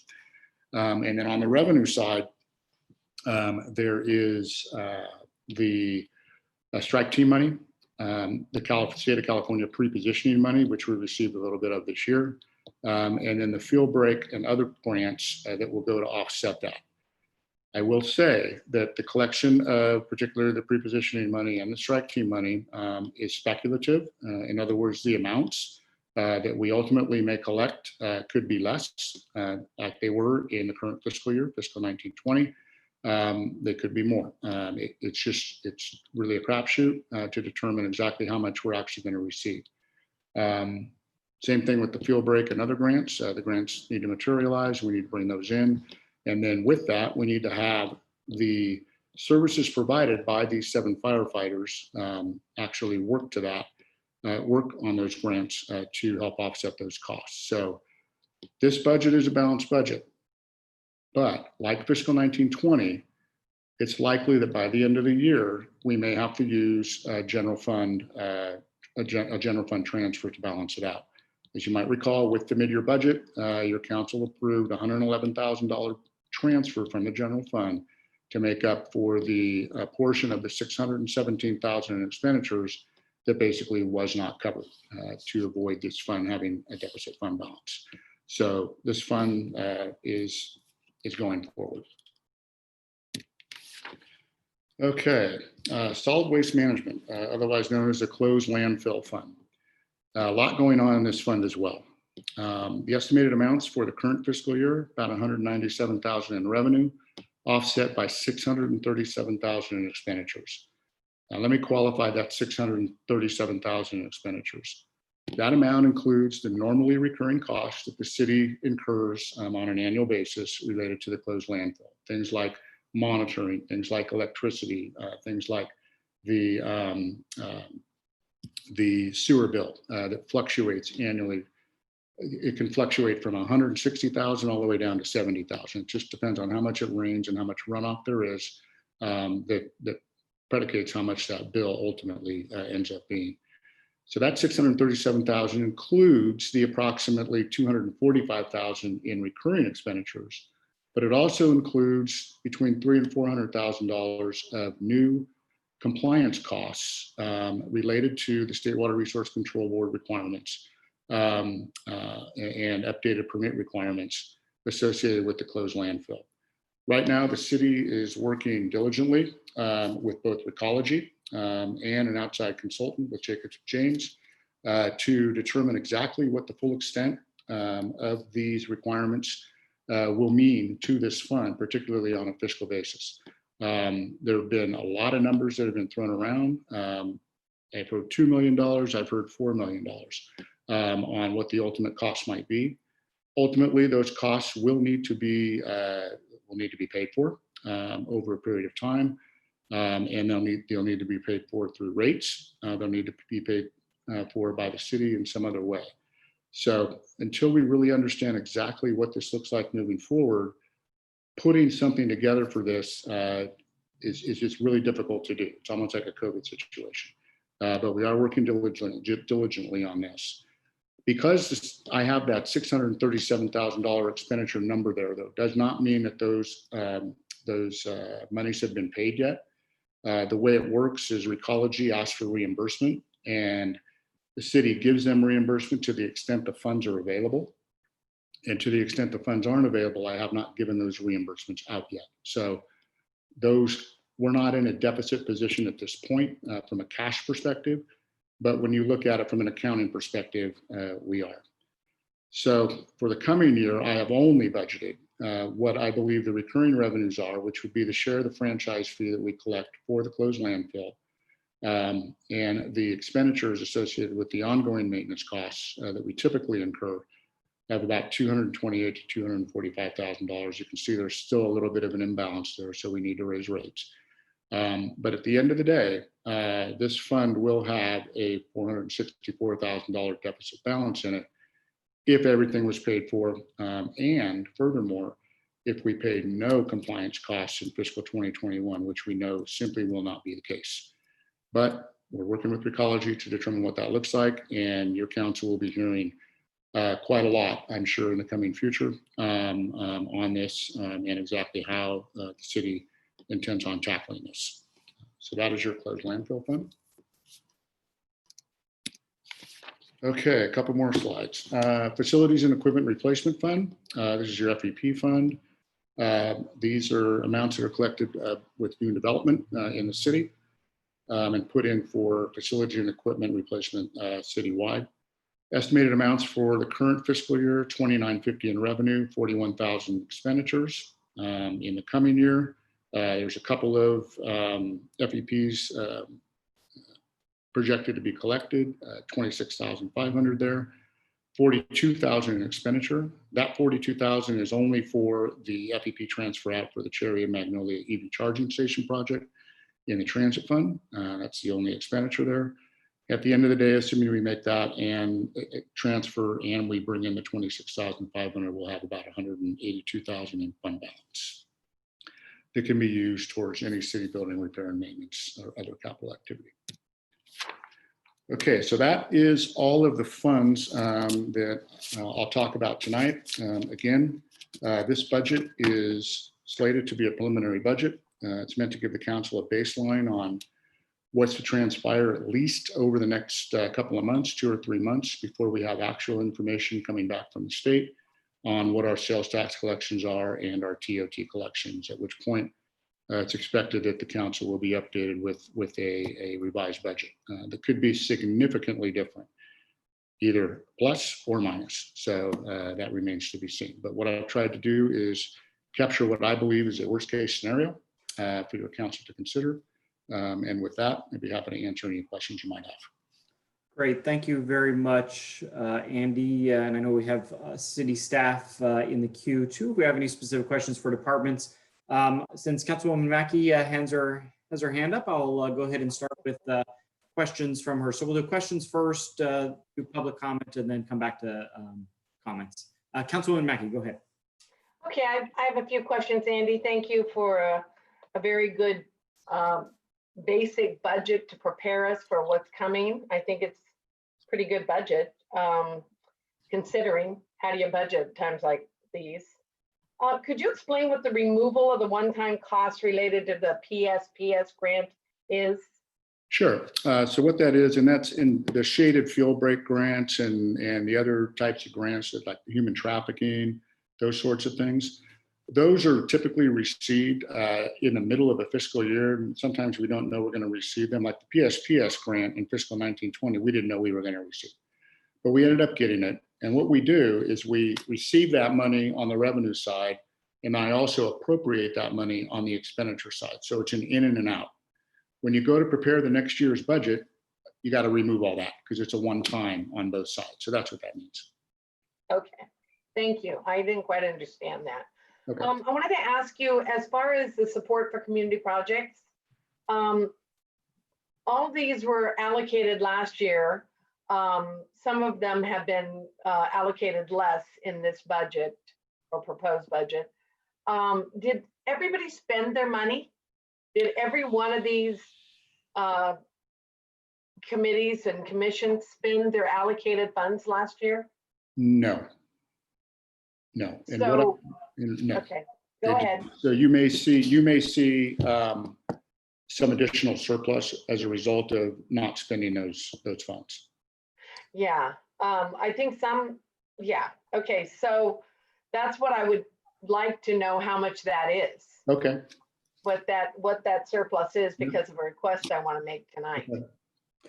Can I interject real quick, and maybe Bob can answer too? If I'm not mistaken, the city manager, Bob, you did alert the committees that of a freeze of their spending as well. Is that correct? And Cheryl, the only reason I interrupt you is just I want to make sure that if that's the case, they may not have had the opportunity to spend all their year-end money.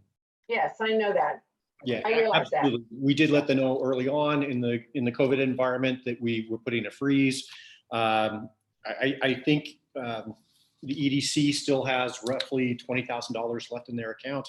The Arts Commission still has a substantial amount of funding as well.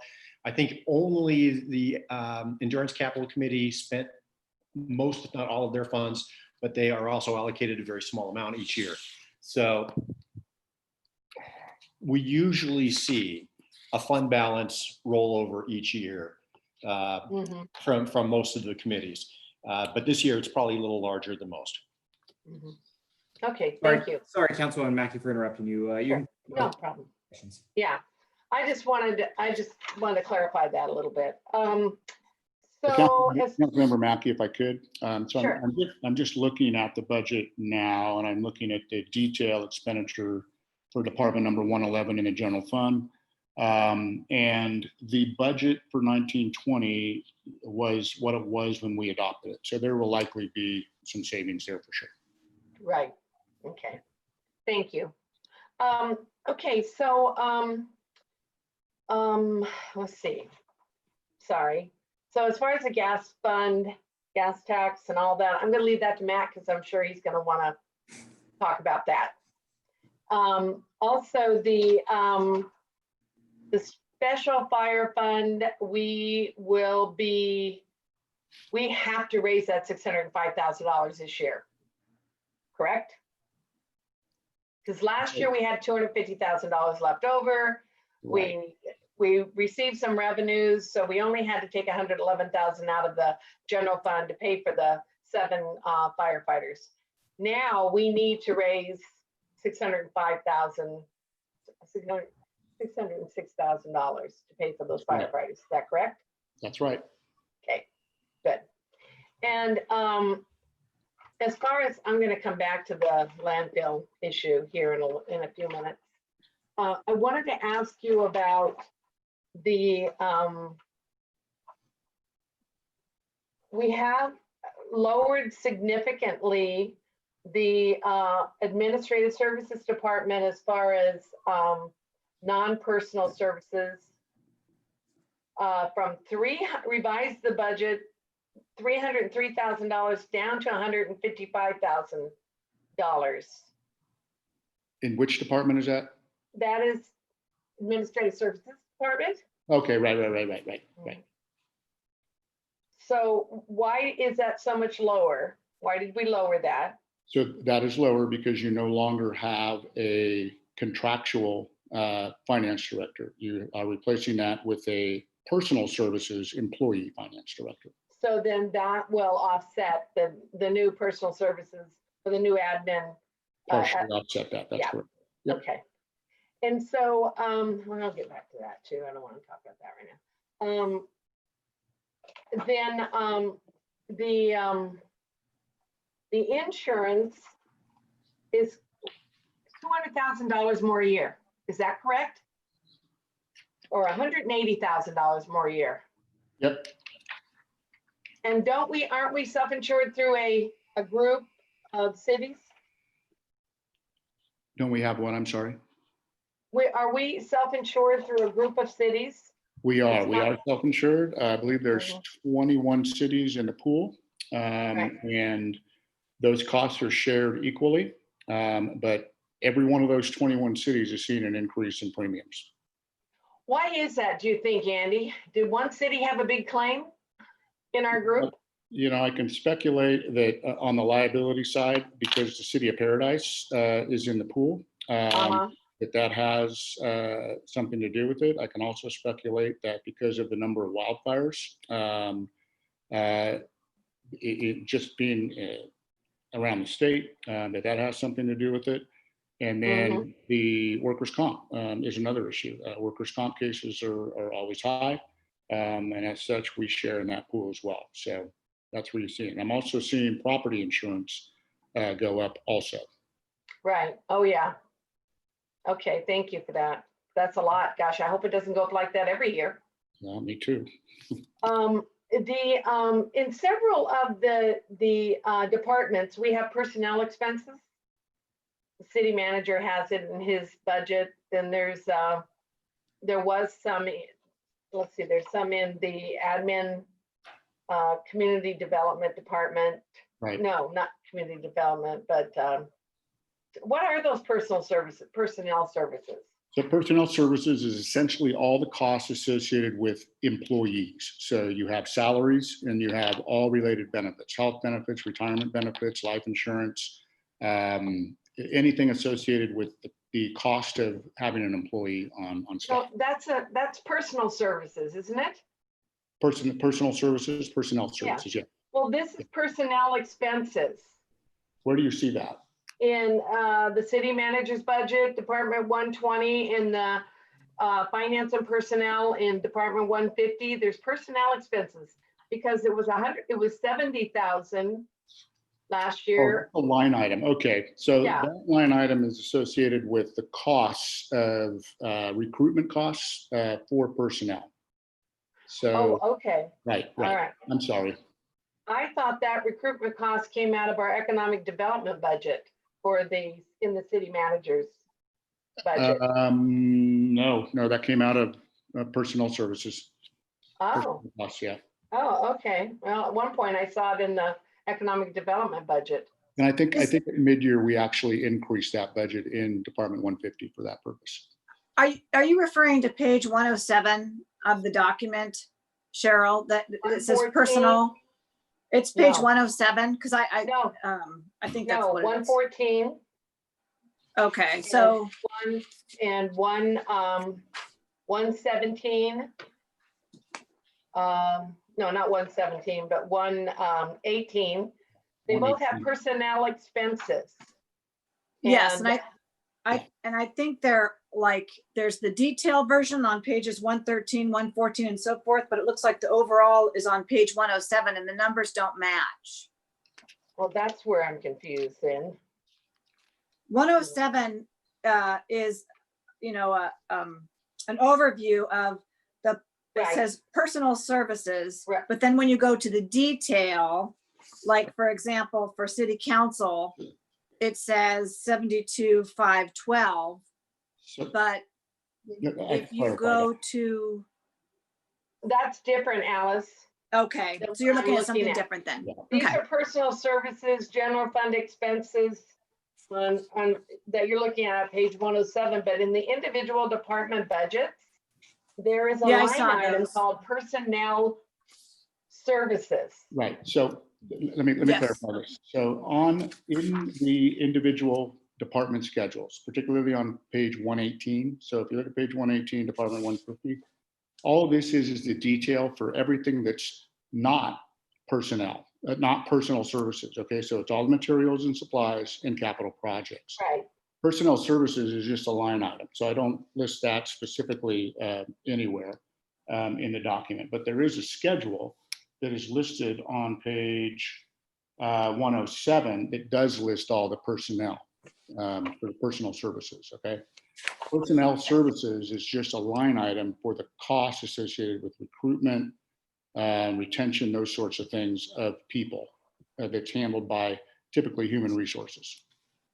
Okay, that's about as clear as mud to me, but I'm just curious why it went from $70,000 last year to $30,000 this year in the finance and personnel department when it's an expenditure, but it's not personal services, it's personnel expenses.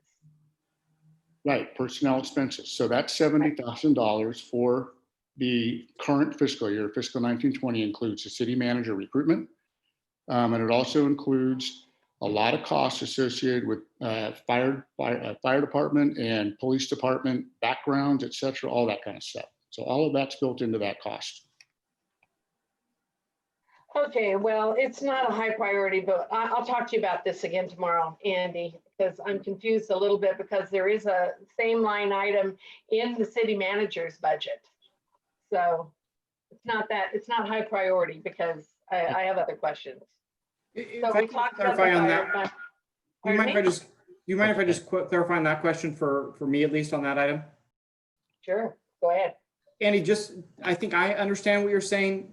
The personnel, when it's in the operating budget, it's an operating expense. It's Right. salary, correct? Right.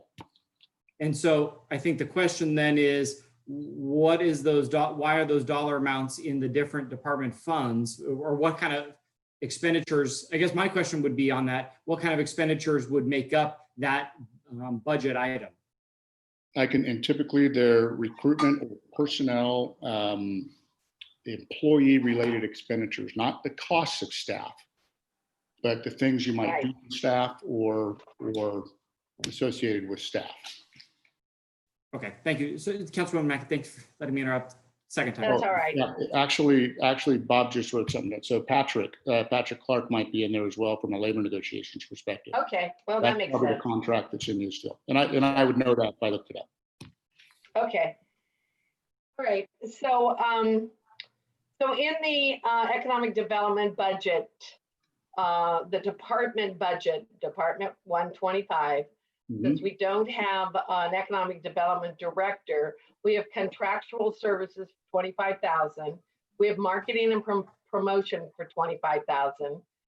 And I'm assuming that has something to do with the items that we still have that we want to use for promotion that Bob has talked to the Economic Development Commission about sending out.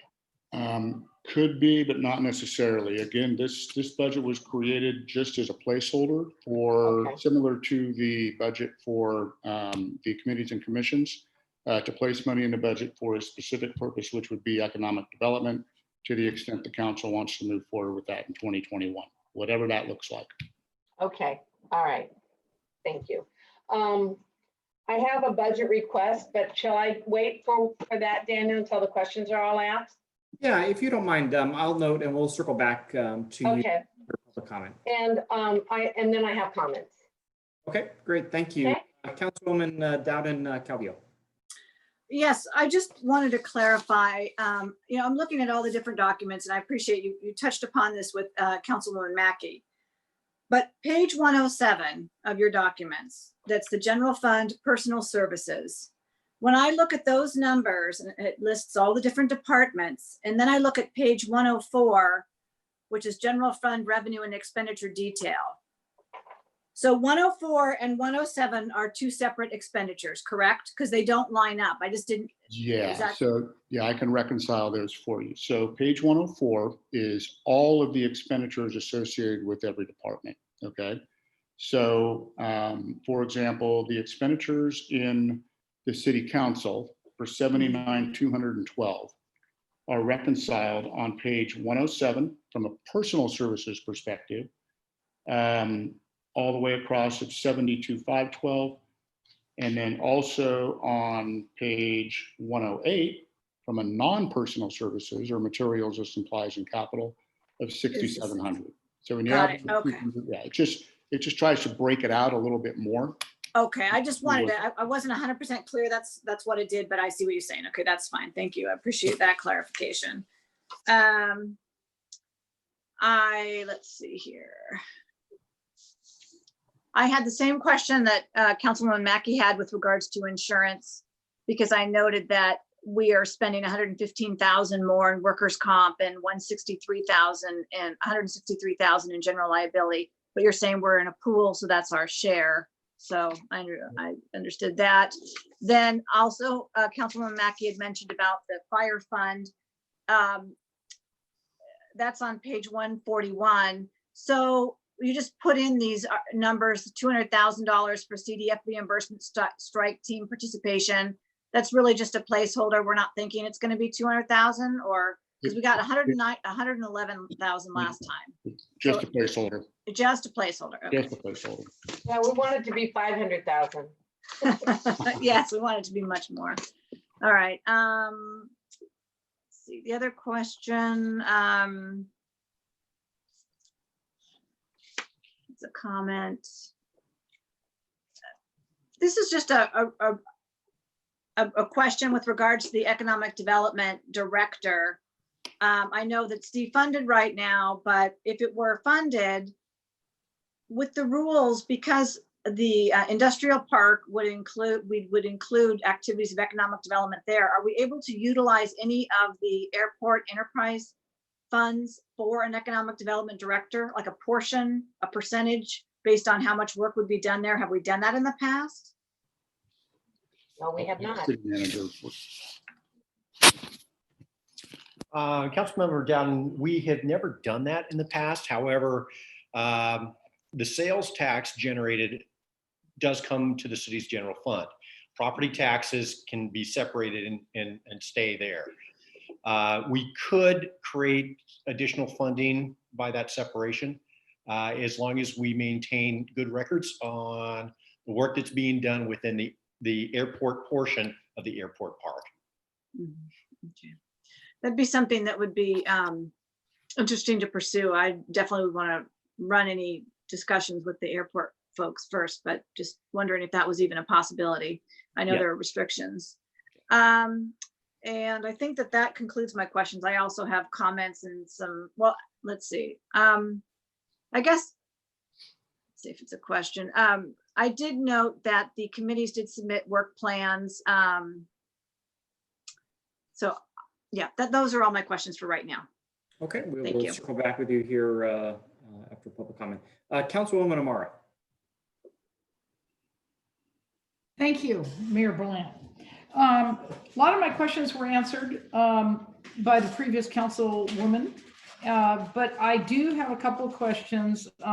The CDBG funds, Andy, now have we ever utilized, have we ever used those for loans? You said it was too costly. Absolutely. Oh yeah. We had a very vibrant loan program in the past. And when we received money, we were able to give that money out and do loans. And then the Housing and Community Development Department with the state has changed their rules a number of times and has made it real difficult for cities to give those loans out under its current framework of rules. So that is being worked on as we speak. And hopefully we can loan out that $380,000 that we have on top of the money that we allocated tonight through an OTC loan, over the counter loan. Okay. So when was the last time we've actually given out loans or a loan?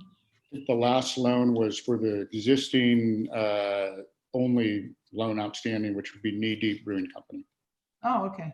Okay. But a number of businesses in Auburn have received loans. Awful Annie's has received a loan. A psychologist in the city received a small business loan. I mean, it's been very widely used. Great group one today. Thank you. Mhm. And Andy, I do want to preface this all by saying what a great budget. You did a great job. I really, for a big budget and in these times, I'm impressed. But I also wanted to try and understand a little bit of what you indicated. You said as far as the Economic Development Director position is not recommended to be funded with this budget. A total of 63,000 is in recommended appropriation authority is built into the development marketing. So the money for the committees is coming from the Economic Development Director money that we had in the past? No, that's separate. So that's in a separate department. That's in Department 111. The Economic Development Director is in Department 125. And I'm only allocating a non-personal materials and supplies base, basically, for the Economic Development Department, just so the council has funding available to the extent they want to approve it for things of an economic development nature. Or for that matter, if not approved, any other nature. Okay. And so, I would like your opinion as to what you think would be the best place if we wanted to fund an economic development director in now or in the future. Where do you think would be the best place to draw from? Well, typically economic development is a general fund function, and it goes to support sales taxes predominantly and bringing people into town and generating the tax base for the city's general fund. However, I'm partial to Councilmember Dowden Cavillo's suggestion about looking at the airport and potentially using airport funding towards that position as well, or at least a portion of that funding, to the extent a clear nexus exists for its use. Okay, and otherwise we'd have to look for some monies that's in the existing budget. Pretty much, yeah. Unless we go into the reserve. Knowing that you have a $190,000 deficit. Yeah. Lies right now. Okay. And then just to be clear, I think you touched on this, in terms of the committees in the past, I guess the 1920, there was an excess in terms of like the EDC, the arts, and you said the endurance used all theirs. So those are not rolled over then? They're there for them to use. Historically, they have never been rolled over. They dropped a fund balance, and then the new work plan is approved each year consistent with their funding requests. Okay, and then the work plan, or excuse me, the recommended amount for the committees that was in our packet.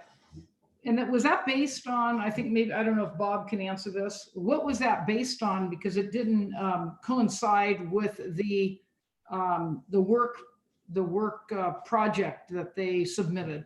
Yeah, all I did for the fiscal 2021 amounts is look at historically, what amounts have been and taking the average. So that's all these numbers represent.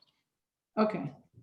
And then I think you touched on this, then those amounts would be recommended in the budget, but it would not be allocated to the committees until the new manager,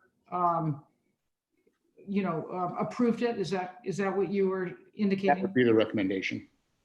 Okay. And just out of curiosity, that the Cherry Magnolia electrical upgrade there, is that in the parking lot there? I don't know. Chris, are you still on? It's okay. I just thought that was a very good thing to have, and Maybe not. okay. Yeah, there he is. Hello?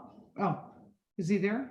Yeah, I'm here. Can you repeat that question one more Oh, time? yeah, the Cherry Street Magnolia, is it it's the electrical plug-in? Is that located in the parking lot there on Cherry and Magnolia? Is that where that is? I believe so. Yeah. Amy, if you have Menjel It's on the okay. line here. I can find out later. I just thought, I was curious. Thank you. I appreciate that. Thank you. And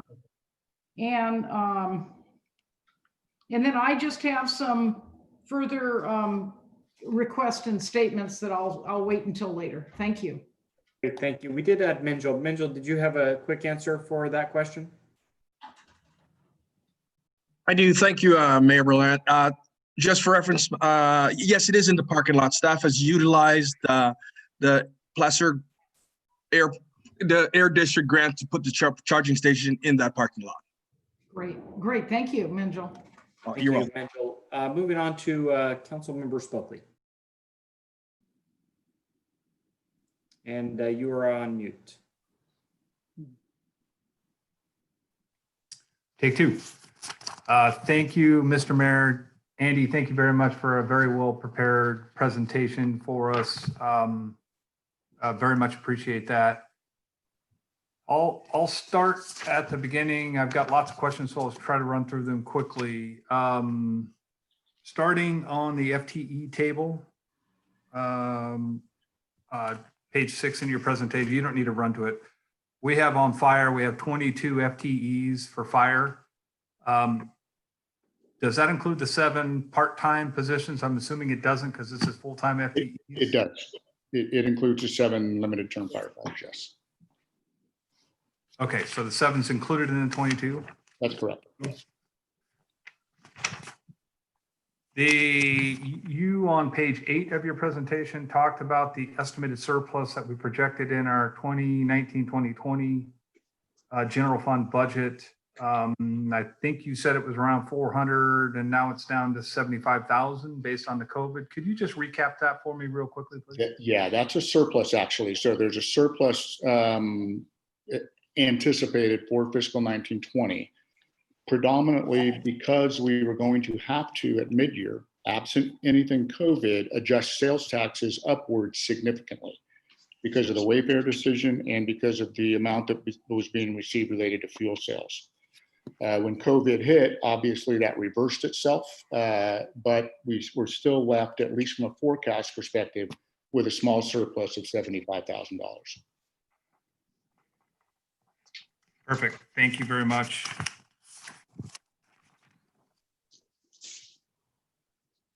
And just because it's obviously very important, the aggregate reduction for the end of this year in our 2020-2021 projection is that $1.3 million.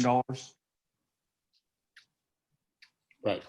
And that's as we've already discussed due to the COVID. Thank you. Next slide, if you don't mind, Andy. The CalPERS UAAL of $1.16 million there at the top, the gray, right, if you will. You mentioned unfunded liability there. Explain that to me one more time, if you wouldn't mind.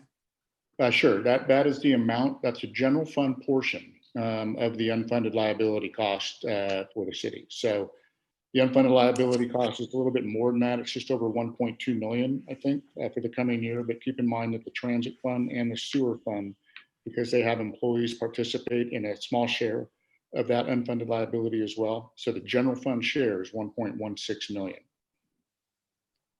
Okay, so this relates to my favorite slide that you show us every budgeting cycle with the graduated bars and the curve that's going up. That's where that's related to, right? This is our projection of what we believe the unfunded liability will be. That's right, right. And this is not only the unfunded liability costs, but it also includes the annual normal cost, which is the blue bar for existing employees, a percentage of payroll, basically.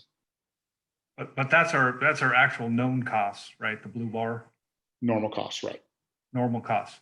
Yep. And as we head into these uncertain, as we hopefully come out of these uncertain times, the orange bar has the ability to fluctuate greatly, I would imagine, right? If CalPERS isn't meeting their baseline presumptions and their in their income statements, that's when they come back to the cities and counties to make up the difference. That's right. Yep. Okay. Back on that pie chart real quick, sorry to have you jumping around, Andy. The fire costs at 2.241 million, and then the overall percentage of public safety. At this stage in your presentation, does that 2.24 million include the 7 additional firefighters, or those are now in a special fund, so they're not? No, this is just for the general fund. Does not include those 7. That's in a separate fund. So if we, in my mind, they're a part of the program. If we add them back in, our percentage goes up to 77.4%. If we add those 7 firefighters with their $607,000 cost associated with those $605,000 costs. Right. That moves our public safety component of our general fund up to 77.4%. Whatever 2.8 million or so, 2.84 million divided. That's what it is. You don't need to run the numbers. Okay. Okay.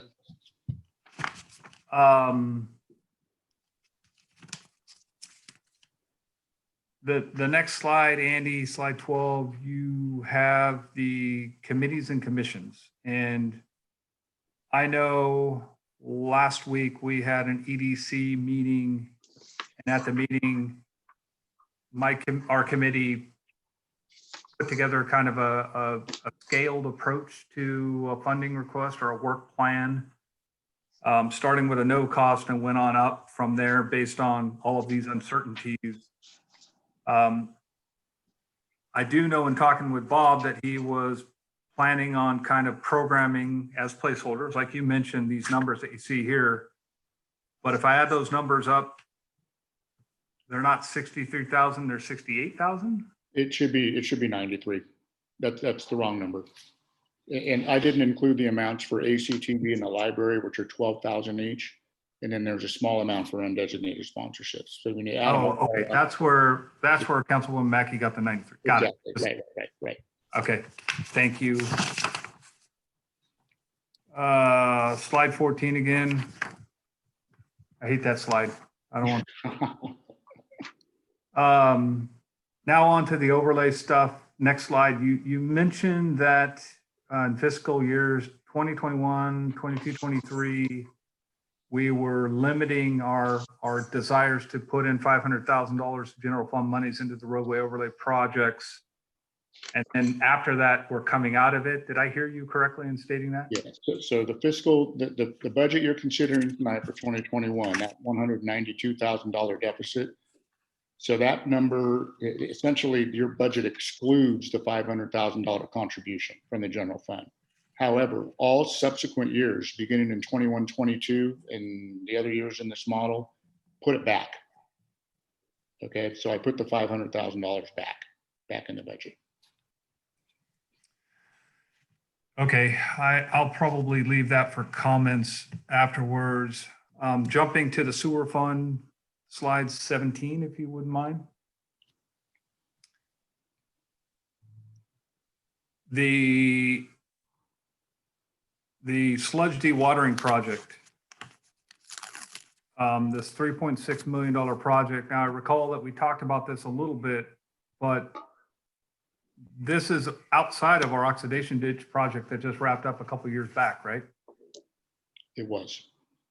Do you know, or is there any staff members on the phone? Is this a permit-driven requirement for us to install this or upgrade or whatever our oxidation ditch?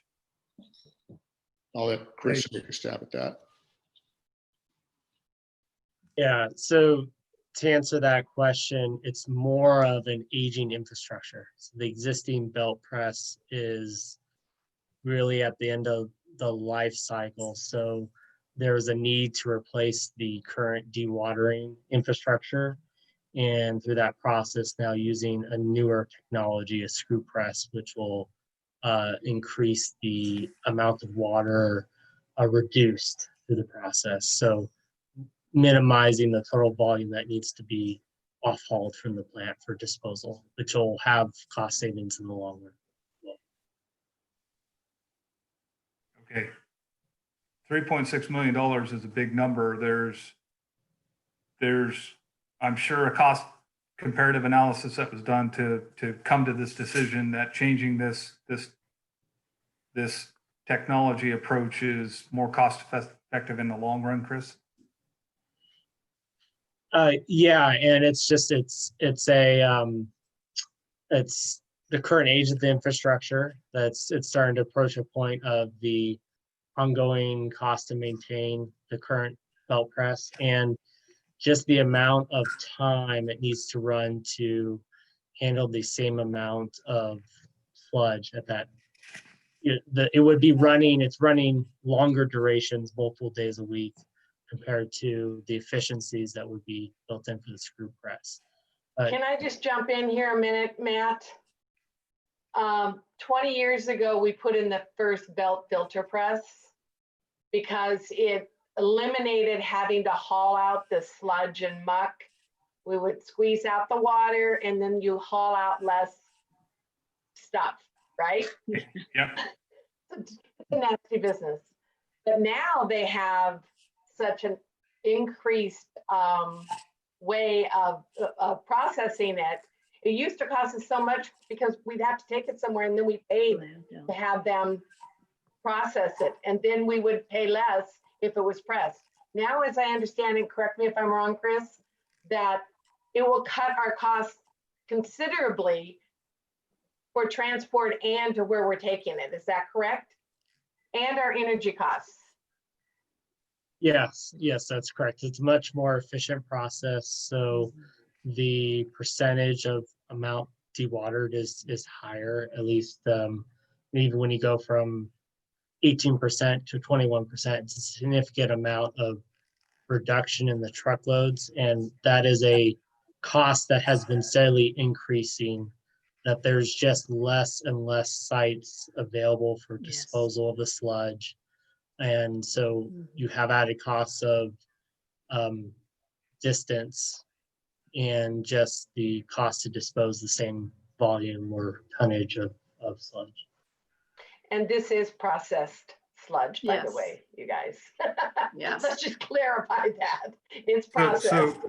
So Chris, is there, I understand what we're talking about here, but is there any opportunities to take this to some sort of a cogen facility, or is it too toxic for that kind of repurposing or whatever, or reuse?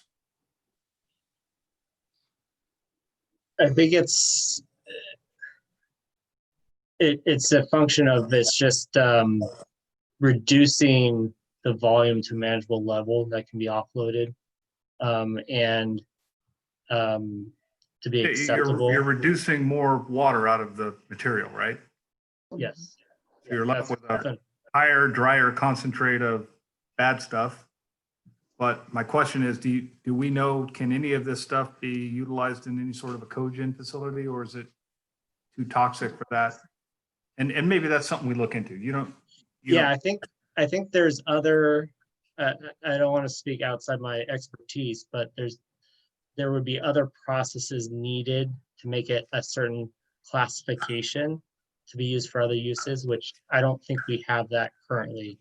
which would be some sort of increased capital cost at our plant to make it meet that classification. Thank you. Appreciate that. I'm going to try to wrap up here. Next slide 19 or slide 19. The Nevada Street project, and Chris, hang in there because you probably have the answer because I know you mentioned this before during our previous item. But the Nevada Street change order that we talked about, you mentioned, I asked the question where we were with our contingency set aside. Did you say that we had roughly $140,000 that we're anticipating that would be available to go back into, well, as originally contemplated, to go back into the overlay projects moving forward? Was that the right number? Yeah, so based on today, the change orders that have gone through, that have been executed, and that are currently being negotiated, we're projecting out to about having 150,000 left. And I don't have the exact dollar amount because there's a certain portion that's reimbursed through PCWA and certain portion that the city is responsible for. So with that, it's until all the change orders are processed and the ones that PCWA is responsible for are reimbursed, we'll have a better idea of where that budget falls. But as best I can project as of today is about 150. Okay, thank you very much, Chris. Andy, moving on, and I'm sorry, everybody, I've got just a few more questions. The transit funds, revenues are outpacing expenditures, which is pretty typical for this fund. The effects of the COVID and the shelter in place, how significant have those been? I mean, I see obviously where we're at 6/30/20 in your presentation here. We're clearly upside down. In the 2020, 2021, are we cutting routes still moving forward into this budget cycle? Is that why the expenses are coming down so much? No. I'm not sure that's why. Yeah. Are you there, Menjo? I am there.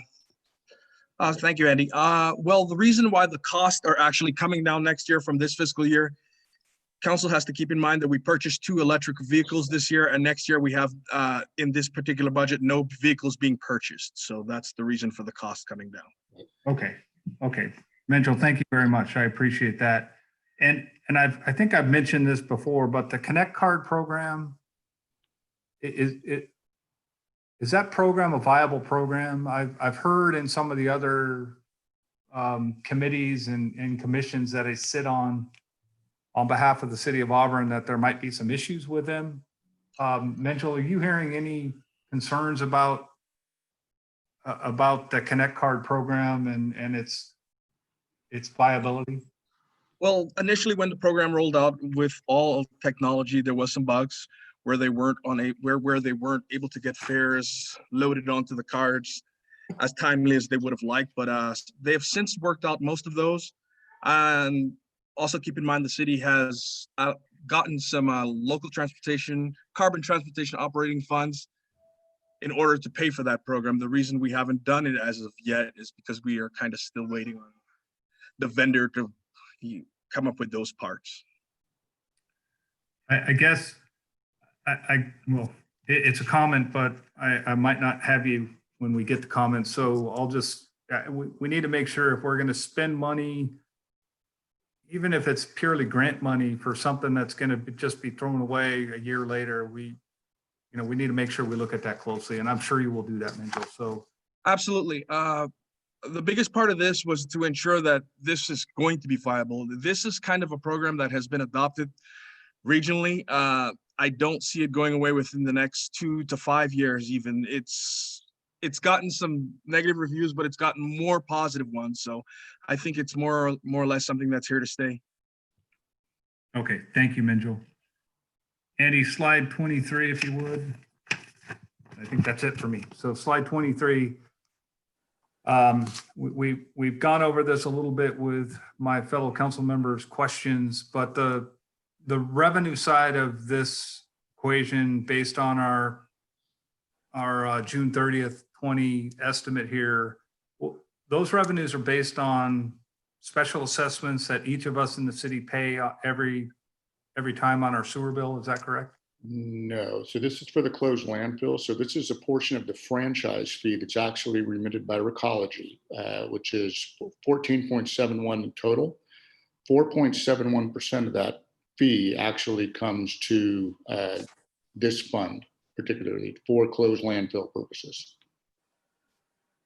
So it's a component of the rate structure that's charged by Recology to the ratepayers, and then they pay that to the city. Okay, so a portion of my bill is carved out to establish this revenue for the city. That's correct.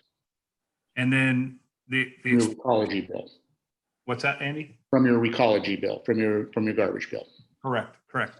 Thank you. So the expenditures are so out of whack, because you mentioned all of those reasons why. Didn't we just at, I think, our previous council meeting have a no rate increase from Recology on our sewer bills, which is a portion of what's funding this account? Well, that's the sewer bill. So that's different. So sewer that's managed by the city of Auburn. And we put a rate on the tax bill to collect sewer fees specific to treatment of sewer water. I'm sorry, that's correct. Yeah.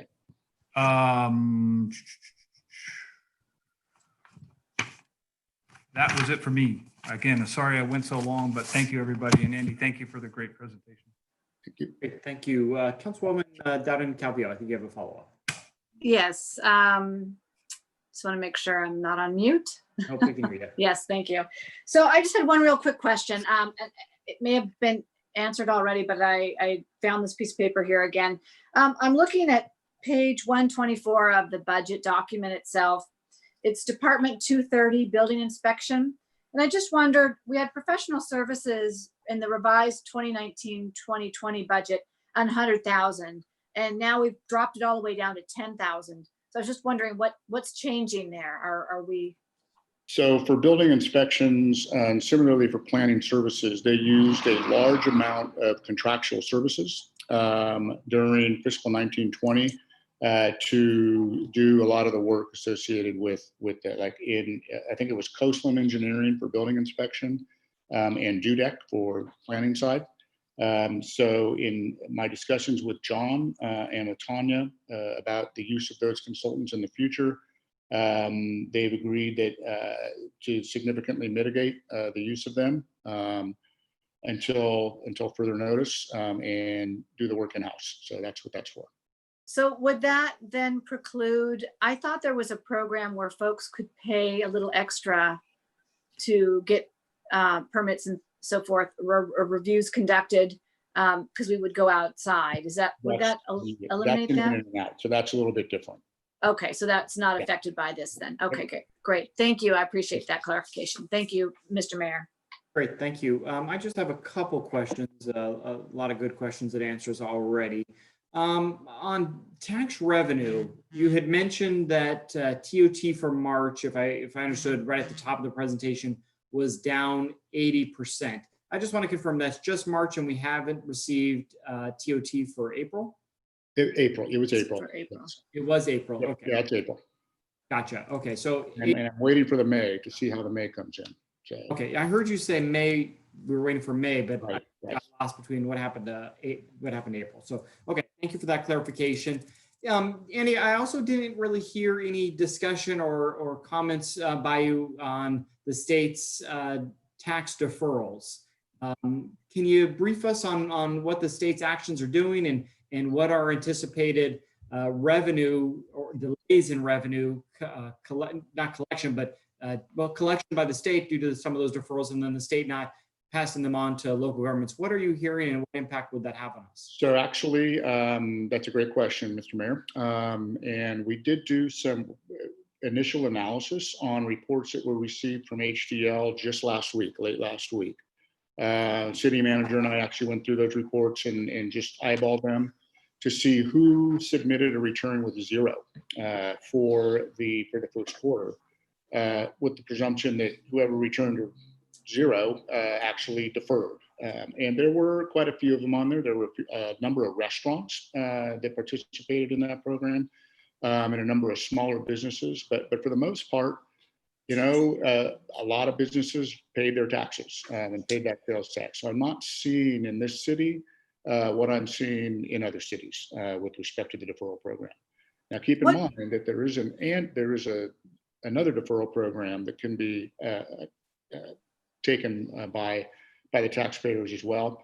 And as we get more data, we'll figure out exactly what the impact of that might be. Mr. Mayor, to follow up on that, Go ahead. Andy, approximately what percentage do you think of businesses were deferred their payment? Yeah, maybe 10 or 15. Okay, thank you. Yeah, I don't think. So just on that same line of questioning then, Andy, so in your presentation, you said that sales tax, or in the budget, I should say, in the budget, sales tax is being reduced this fiscal year by $745,000. So is that taking into account the 10 to 15% moving into the next fiscal year, or is it, where's this 10 to 15%? How will we see it? Does it get transferred back to the correct fiscal year, even if it's collected and given to us in a? No. So the deferral did not play into those estimates at all. So the deferral was for the first quarter. So the deferral said that you can pay the first quarter in the second quarter. Okay, so if we get it in the second quarter is part of the current fiscal year, fiscal 19-20. So there won't be any overlap from fiscal years because of that deferral program per se. The actual reductions in sales tax were real reductions, heavily tied to fuel and both the demand and the price of fuel, which is, I mean, we know demand went down and we know the price went down. And we also know that over 40% of our sales tax comes from fuel related businesses. So that's where the majority of that decrease is coming from. Okay. On to the solid waste management, and I don't have the slide number in front of me. You had noted in a couple of comments, you had mentioned that we're anticipating some future compliance costs. If we're expecting some costs, and I think you noted we don't know when those will exactly be, how come we reduced the expenditures this year compared to last year? The expenditures from last year just included those costs that essentially the city was billed for, all right? And that we were billed for before we actually got into earnest discussions about what this is all gonna look like in the end. So now that we're in these discussions and we're determining exactly, you know, what the bill might be at the end of the day, how we might pay for that bill, how it might be amortized, how it might be funded or financed, whether it's through rates or some other mechanism. I only wanted to put, you know, what the city's exposure to its existing normal costs were for fiscal 2021 until there's more information. Knowing very truly that expenditure side will go up once we have that additional information. Okay. I assume then we're flagging this for discussion, you know, for watching, so that if we bring back the budget in the fall months based on sales tax, this is also one of those that we can bring back to adjust. Right. Okay. So my last set of questions are related to Fund 63. And so these might be best for the fire chief as well, but just diving into the estimated figures, I'm just curious if we can elaborate on the CDF reimbursements. Obviously last 111, in the way that the budget is presented, the actual for 17 and 18 make it look like last year we received almost twice as much as we had in the years past. That doesn't seem to add up though with how many strike teams we sent out last fiscal year compared to the previous two. So was some of that past dollars going to the general fund or somewhere else? Some of the past dollars, actually, a portion of the strike team money, yes, was going to the general fund because that's where the firefighters resided. Okay. So to the extent a firefighter went out on the strike team and participated, and as a result, overtime was incurred by the city to backfill and all that, I've got to pay that back. So a portion of what's reimbursed for strike teams for the overtime that is incurred by the general fund related. And then what the Fund 63 would keep would be the administrative component and also the apparatus component for equipment. Gotcha. Okay. So just to clarify, for my knowledge, we're not really looking at apples and oranges if we were trying to compare the two actuals with the revised budget 1920. Right. Just keep in mind, Fund 63 prior to last year had no bodies in it. Gotcha. Okay. No, that makes sense. To the, Chief Spencer, obviously taking a kind of a risk here of increasing the estimated revenue brought in both by repositioning the grant dollars as well as CDF / CAL FIRE reimbursements. You think that's manageable, or what? I know you don't have a crystal ball, and I know we started to send a fire engine out of county for our first strike team already, but is this even reasonable for us to budget? I think the numbers are high. In my discussions with the fire chief, I informed him that I wanted to balance this budget out. I didn't want to show a use of general fund transfers, but that in doing so, I wanted to make it very transparent and very clear as part of this discussion that these numbers, they're bigger numbers than we typically otherwise would see. And we've got to really be earnest in seeking opportunities to the extent possible to bring those monies in where we can. And I know the fire chief is totally behind that. Yeah, but Andy, on that note, so, and don't take my line of questioning to say I'm not appreciative of the way we're doing it, but it sounds like we're taking an even larger leap of faith this year, and this isn't really a sustainable budgeting process. Yeah, I would not call it sustainable in any way. Okay. Dave, do you think that the 200 in pre-positioning and strike teams, is doable, or you kind of share that same sentiment?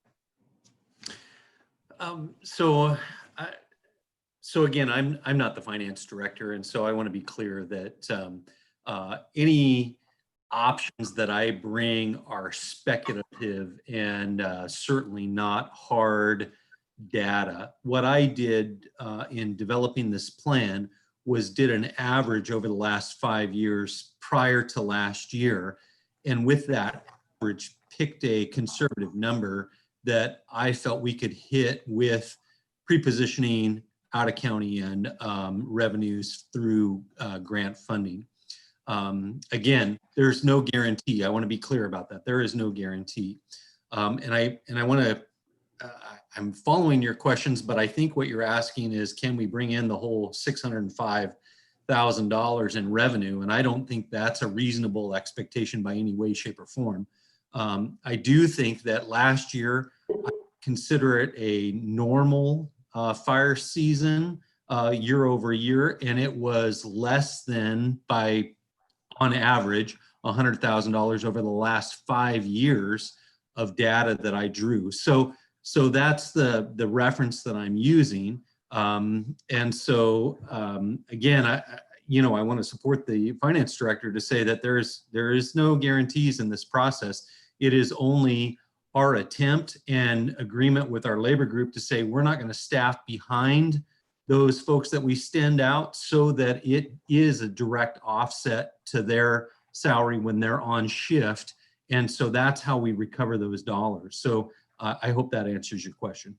Yeah, it does. So, we've kind of mentioned that, it's likely we're going to revisit this budget, in the fall months. When is an appropriate time, Dave, to kind of have a status check on how we with these reimbursements and make the determination whether we can, actually fund this through the whole fiscal year? Well, again, looking at the number, I'll tell you as the fire chief, trying to recover $605,000 of revenue from these levels, I don't think that's a sustainable model. I'd echo those comments. I think we can provide some relief and offset. To what level and what degree is going to be, I project to be somewhere in the $200,000 to $300,000 range. However, I don't think it's reasonable to say that we can recover $605,000. So maybe it's a question then back for the city manager, understanding that he'll be retired at this point, but I'm just flagging this now. What's the appropriate time for us to revisit what that revenue, what those actuals are, and make the determination whether we're going to have to again move money to the general fund to make it up, or lay the limited term firefighters off? You're going to see a lot of this unfold, obviously, during the summer.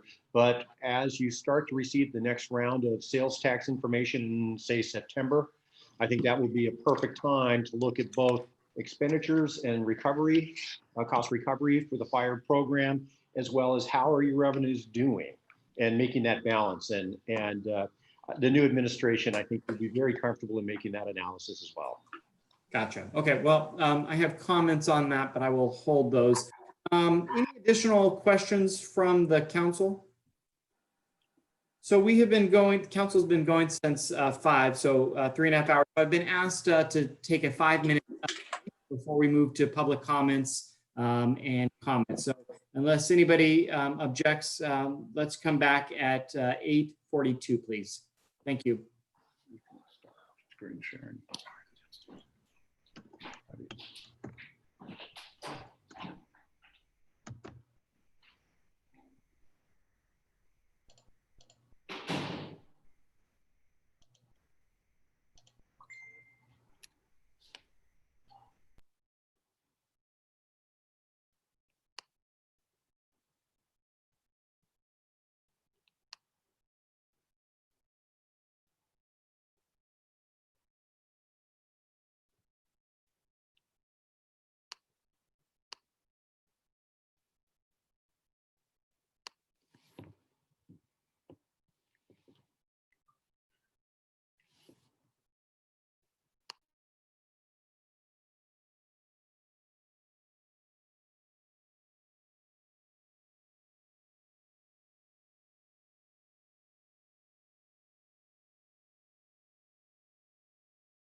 Okay, I show 8:42. If I could get the council to reconvene here.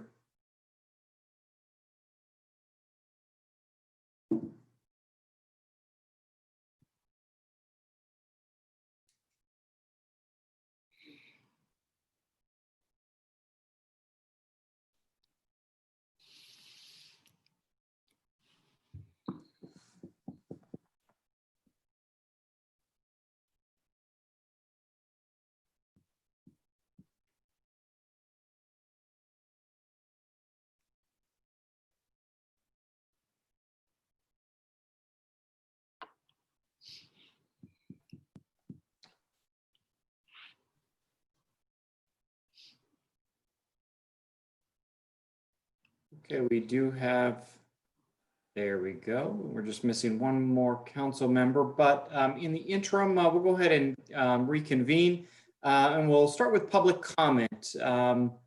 Amy, is there any public comment on this item? No, I've been checking through the meeting and I still do not have public comment for this item. Okay, great, thank you. So I'll bring it back to the council for public comments and I will go backwards minus myself in questions. So Council Member Spokley, any comments? Thank you, Mr. Mayor. Again, Andy, thank you very much for the very well put together presentation. I know you and Bob have been working for months now on trying to close the gap for us with all of the uncertainties going on. So I really do appreciate that. The firefighters and the funding of those firefighters is a big concern. And Daniel, I think in your final comments, I think you put an exclamation point on our concerns. We've got an incredible need, and the fact that our budget's not there to cover that need based on what's going on with our city, our county, our state, the world, in fact, is a concern. Equally, though, well, as big a concern for me anyway is our continual lack of maintenance on our major infrastructure, i.e. our roadway maintenance work. We've got an out-of-date roadway maintenance CIP that needs to be updated and dealt with. We've got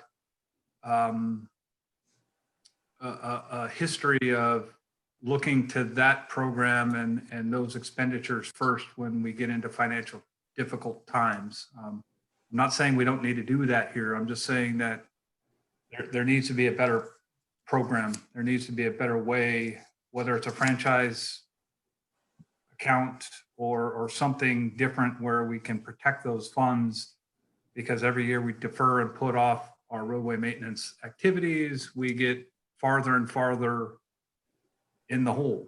The cost for us to repair a road that's been neglected for 25, 30 years, like many of the roads we have in our city, grows exponentially the longer you neglect it. So you've all heard this from me before. I don't need to waste anybody's, your time any further. We've already had a long night. So those are my comments. Thank you. Great, thank you. Councilwoman Amara.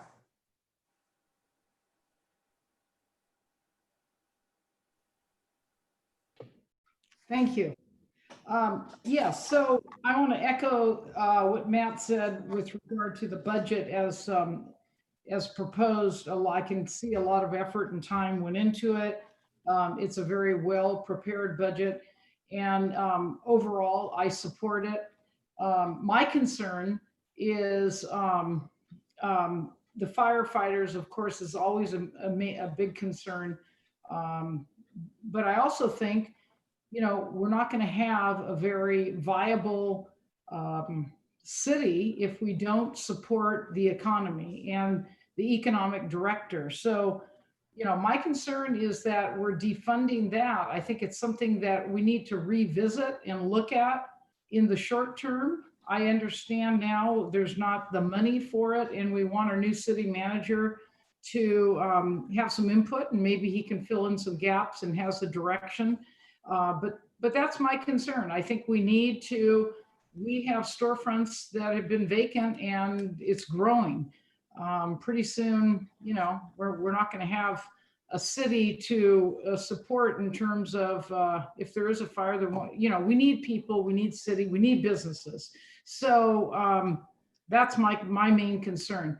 I also did have a request. The seniors are, as I think a lot of you are aware, the senior center is located in downtown Auburn, and they bring in, you know, there's close to 200 people that come through the doors, and they are valuable to our city. They go to the coffee shops, they help with the, you know, the vitality of Auburn. So they're paying a substantial amount of money that's coming, that's depleting their funds, and they don't really have a source of funding. Maybe they need to in the future, but they're asking that we support them. And I'm asking that we, you know, we think about for this budget, for this year, we give a nominal amount or some amount to support the senior center to show that we're supportive of them. And I think anything will help. I know they're going to approach even the Board of Supervisors, the county as well. So those two things would be my request for this budget. Sandy, if we can, before we move on, I just want to let you know, myself, our city manager wasn't able to attend, but I attended with the Board of Supervisors, ARD, Placer Union High School District, a meeting with the senior center management, and we are looking into a number of options that wouldn't require, hopefully, any financial increase from us. So more to come on that. I don't really have a report for you, but I just want to, or for the council, but just want to let you know that the city is engaged in those conversations. In terms of financially supporting them, is that what you're saying? No, in terms of finding them a place for them to move to that is more cost effective. Yeah, I know. I've been involved in meetings with them as well, but thank you. I appreciate that. Yeah. Councilwoman down in Calvillo. Yes, thank you, Mr. Mayor. Like Councilwoman Amara, I'm concerned about the economic development, Council of the Economic Development Director. I understand that funding is very tight. We've come up with funding for the firefighters that is not necessarily realistic, which concerns me.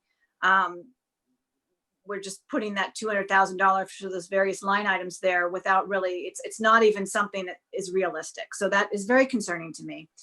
But I do believe that economic development is key. And I've always felt that it's been incredibly important. We have the $63,000 sort of placeholder on page 115 of the budget. There's various allocations there with regards to contractual services and marketing items and so forth. But then we also have our page 113, which lists our various community projects. So that's a $93,000, and that includes the funding of our various committees and commissions, which for the most part worked very hard to come up with a no cost or low cost alternative to funding. I didn't see that for the Arts Commission. I saw just the request for $52,000. But you know, certainly EDC had prepared a zero cost, and so Endurance Commission prepared a $4,000 cost. And I understand that the thinking on this is that we would revisit this, that we wouldn't allocate the money, but we would approve it, but not allocate it until August, until the new administration could come on board. And we could really flesh this out and understand their work plans and have them come and actually present information to us. And I guess what I would prefer to do at this time, because it's always harder to cut. You know, if we were to approve a budget for example, the Endurance Capital of the World, which I am on that committee, at $8,500, and then we come to find out we need to cut that by $4,000, even though we aren't going to allocate that money, that's difficult. So I'd rather actually just provide half the budgets for each of the commissions at this time. We have and then move that remainder over to the economic development account on page 115. that doesn't mean that they wouldn't get more, but I think that it would be a lot easier to get more later than to have to get less. So I would propose that we just fund those committees maybe at half and then move over that additional or the leftovers over to the Economic Development Department 125. Now for library and CAT consulting, we've already cut the cable access television in half. So I wouldn't suggest another cut to that. But now SHAC, I didn't see a work plan from them. Actually it doesn't look like they have any funding anyway. So, but we did have, let's see. Anyway, so there's $93,000 there. So I'd like to be able to trim some of that and move some of that over to economic development. And then I also think that when we bring this back in September, when we talk about, I'd really like to be able to talk about funding that economic development director. And in doing so, I'd like to perhaps investigate whether or not we can but take some of the monies from the Airport Enterprise Fund based on a percentage of work that's actually performed out there to help fund that position as well. I'm on the AAA, both of the airport, the Airport Advisory Committee and the Industrial Park Committee. I'm the liaison to those. And so I would want to bring that to them and talk to them about that before we actually had a proposal. But I'm just thinking that I'd like to maybe investigate that. I'm very sensitive to the airport monies, and it would only be a specific percentage based on what services are actually provided out there. So it may only be 10% or 5%, but anything can help, I guess, in this day and age. So I do appreciate the budget that's been brought before us. It's very difficult times. There's a lot of unknowns. We know that this is a work in progress, really. Whatever we approve tonight is subject to significant change in a couple of months based on a variety of different factors. So with that, I don't know if that's my comment, and then I can actually make a suggested change on that movement of the monies when you're ready, Mr. Mayor. Okay, perfect. Thank you. We'll come back to you. Councilwoman Mackey. Yes, thank you, Mr. Mayor. First of all, my comments on the Solid Waste Management Fund. I was shocked when I saw that balance, and it's been a negative balance for 3 years, in spite of the fact that we've had a rate increase from Recology, and I'm not sure why none of these expenses were considered in that rate increase, but they weren't. And I'm certainly glad, I spoke with Andy about this quite a bit this afternoon. I'm certainly glad that he has not paid out any of this money to Recology that they have billed us for, because I personally do not think we owe it. And you've all heard my reasonings behind that, and I'm not going to belabor it, but I'm going to be gone in November.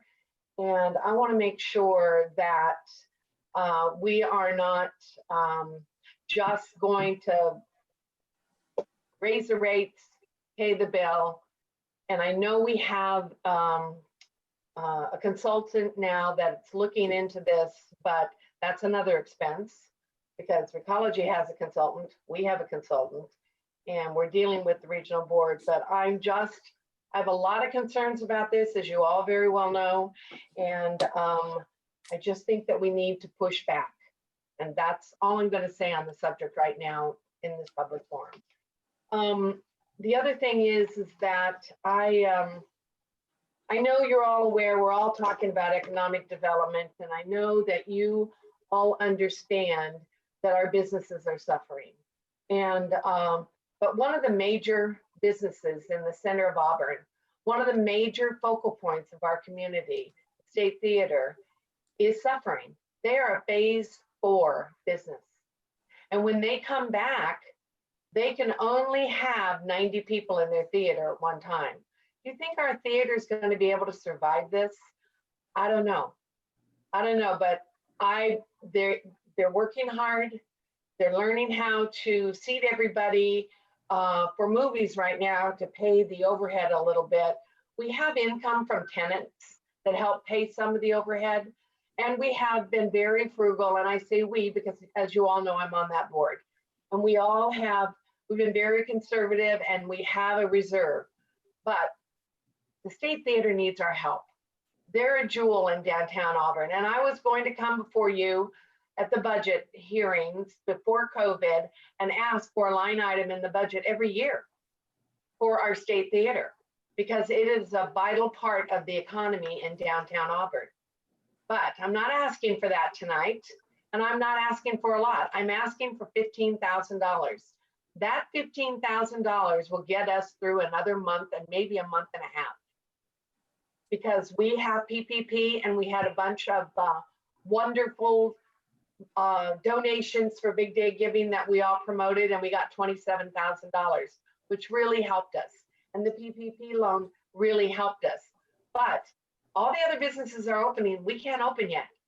We don't know when we're going to be able to open. And when we do, like I said, we're only going to be able to have 1/3 of the customers that we were able to have before or less.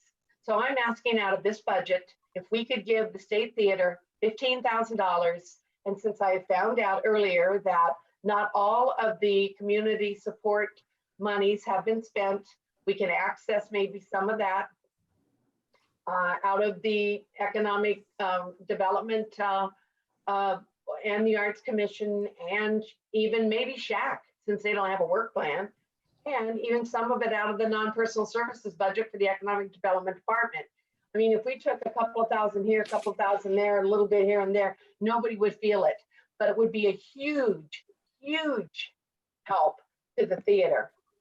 So I'm appealing to you to please put this in our budget to help the State Theater so that they can at least get through, hopefully, through to September. And that's my request, my big request tonight.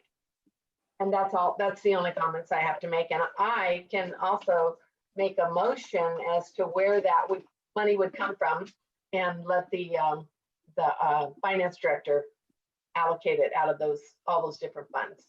Okay, thanks. Yeah, we'll have to figure out a circle up on some of these requested changes so that we voice it all at once to make sure if we want to package it as a motion, we can do that. But before we do that, I just want to come back to the fire department staffing. And it sounds like all of you or most of you have said already, but first off, I'm very appreciative that we have added it into the budget. And I realize just in your tone of your voice, Andy, that your recommendation, you adding it here is with a lot of experienced concern, and I think that that's very valid. And to me, I don't think that it's sustainable if our fire chief as well, who benefits from seeing the increase in the personnel and the workload that's able to be accomplished because of that staffing, also is concerned that it's not realistic.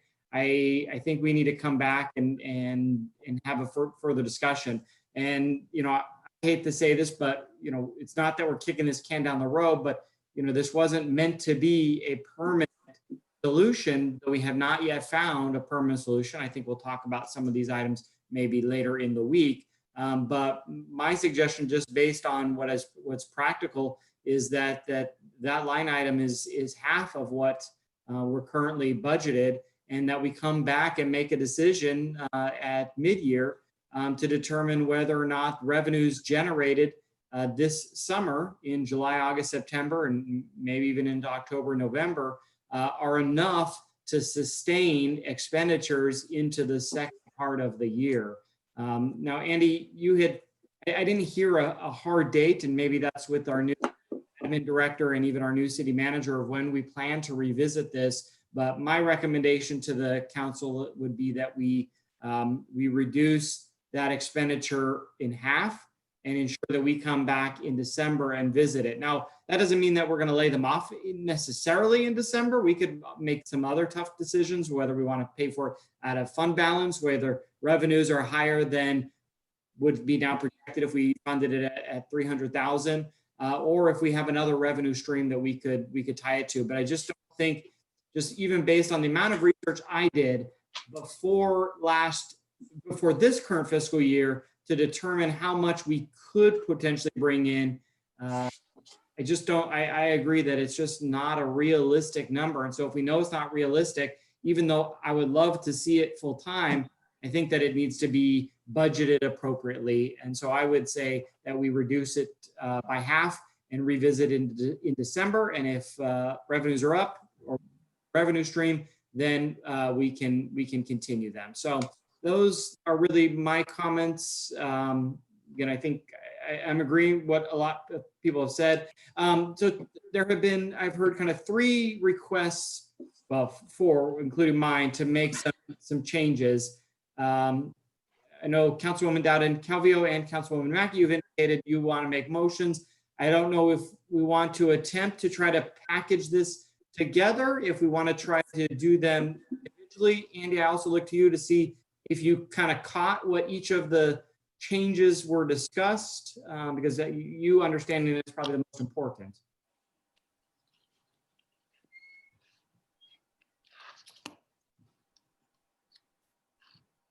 I'm sorry, did you say Alice or Andy? I said Andy. Okay. I'm sorry. Sorry, you both were looking at me with blank stare, so I cut out. Andy, just looking for you, what's the easiest way for you to capture? Did you capture what everybody said, and do you want to try to reiterate and see if that counts, or if that is what everyone intended, or do we want to try a motion that packages it all up? And I guess that's also a discretion for the council of how we want to try to get through the requested changes that people have voiced here. Sure. So, Mr. Mayor, what I've heard is the following. I heard a request for a senior center donation, and the amount was not defined. I heard a request to move a portion of the budget from Department 111, which is the community contributions budget, to Department 125 to be able to add more funding for the economic development program. I've heard the request for the State Theater in the amount of $15,000. And I've heard the request for having the Fund 63 budget and essentially moving that from $605,000 to $302,500. So those were the 4 requests I heard. I can easily build those into the budget. If that is part of the motion, that's not difficult to do. And it'd be a done deal. Andy, question for you before council makes a motion here. So I have a question. Fire department staffing, and minus the item that you're just moving some money around, where would you be able to take money from somewhere else to fund the 2 items that were mentioned, or does that dollar amounts put us into the red? So the fund, moving the economic development money is just a move. Okay, so that's from one area of the general fund to the other. The State Theater money and the senior center money, I like Councilmember Mack's idea of revisiting where the committees and commission budgets are so far this year, because I do believe there is some savings there that would easily fund both of those items, to the extent the senior center is not more than, say, $5,000. No. So just for clarification purposes then, Andy, if we moved half of the proposed budgets for the Arts Commission, Economic Development, Endurance, and SHAC, that would be $30,500. So Okay. we would move that over to Economic Development to 125. And then what you're saying is that the revenue that hasn't been spent yet would fund for the senior center and for the State Theater. That's what you're saying? Yeah, for this year. So for 1920. So there's going to be some savings because I didn't. I adjust see. Okay, down. so it's an expenditure in 1920, not an expenditure in 2021. Right, So, right. okay, yeah. So that would be it seems to me, just from a procedures perspective, we would probably want to have a motion for the expenditure of the funds from 2019 to 2020, and then the budget. Does that make sense? That would definitely make sense. Yeah. It does. If there's no, I just wanted to make sure first that Andy captured everything before, again, it's the will of the council. I whether thought we all weren't together. giving the senior center any money yet because you were in talks with them about helping them move to a less expensive location. Well, So I'm not sure. I'm in talks too, but that's not going to happen for a long Well, time. Okay, so you didn't ever say how much money you wanted? 5,000.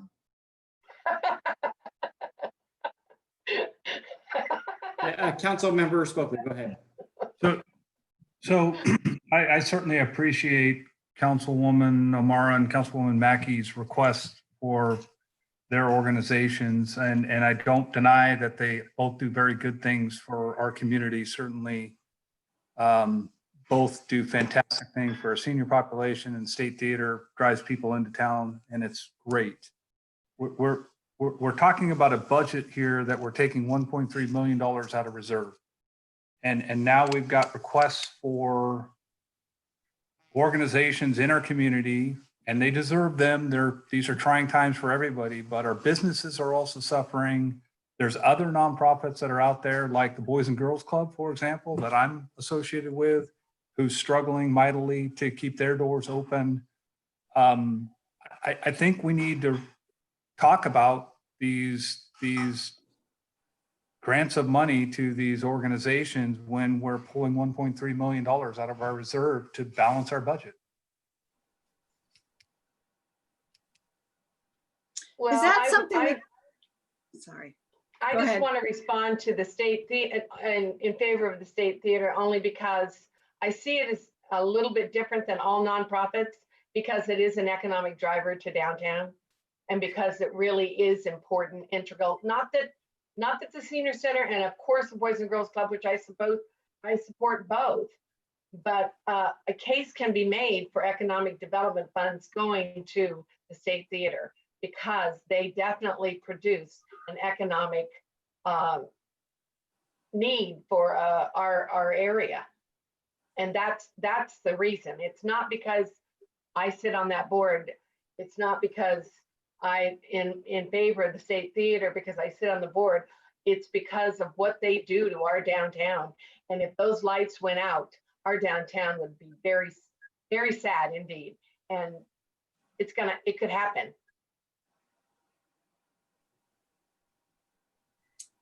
Mr. Mayor, is that, and maybe I would ask Ms. Mackey also, is that something we could discuss at our next meeting, or is it, I mean, because it sounds like that would be something that would be spent out of the current budget now versus the proposed budget. Right. And so, you know, I understand what Councilman Spokley is talking about, and we're talking about using some leftover committee money that wasn't spent because there was a freeze on it. I don't know where that money would, those funds, Andy, are not in this 2021 budget. So the leftover money from the committees is not, you didn't move it over, it's just sitting there? I'm a little unclear. So any unspent appropriation in fiscal year 1920, no matter where it lies, drops to fund balance, okay? So when you put the budget together tonight for fiscal 2021, that's why I have the allocations there just as earmarks. So it stops in 1920, regardless of how much is spent, drops to fund balance, and then that becomes part of the pot that is now a source to fund anything that's appropriated in 2021. So because the fiscal year hasn't ended yet, the 2021 budget doesn't actually incorporate that total amount because the fiscal year hasn't ended yet. Right. So, and my carryover for fiscal 1920 is built upon the fact that those committees and commissions spend everything. Okay. So higher. So I think, like I said, I think there's two different things. I think we can entertain a motion on the expenditure of the other entities, and then we have a motion on the budget with the proposed amendment that I wanted to make, moving the committee monies over. The only thing I would say really is that while I value the State Theater, I very much do. I very much do. And the center also provides important services, but I just wonder if we're really being fair and equitable, because we're just at the last minute bringing into the discussion today the possible funding of these two entities, where there might be other entities that are also worthy, but we also don't have any documentation. I know that Councilwoman Mara just mentioned $5,000 for senior, but initially we didn't know what that amount was. I just wonder if there's the opportunity to maybe better justify those requests and so that everyone can feel comfortable about the expenditure of those funds. You know, we do that outside of this budget. If I could Alice, in add- the past, I have brought forth a budget from the State Theater and requested funds for the State Theater, small amounts. But because it's budget time, and I knew there was leftover money in the support for community projects, that's why. And these are desperate times. This isn't normal. This isn't normal. I mean, I wouldn't be asking for it if the State Theater hadn't gotten a loan to keep its doors open. I wouldn't be asking for it if, you know, they didn't need the money. I mean, or if it was just a regular ask. These are desperate times. Desperate. That's why. It's a different time. I do appreciate that. I do. I understand. If I could add real quick too, I agree with Councilwoman Dowden Calvillo. I think that, you know, this year we skipped the public process in this whole thing. You know, we didn't hold the workshops that we have been doing over the last several years. We didn't have several meetings leading to the budget development where we could really flesh out a number of the additional, you know, kind of non-baseline budget items. And I think in my head, at least, I would be willing to entertain that when we bring it back in, you know, October or whenever that's planned to do, so that we have a better idea of what did our revenue look like in May, June, and July. And again, I don't want to at all, for myself, debate the merits of the State Theater or the Senior Center or any of the others, but I too would, I think, I don't have an issue with us trying to find the money, because I think in the big picture of a $12.4 million general fund, 15,000, you know, we can cut somewhere else to make it happen.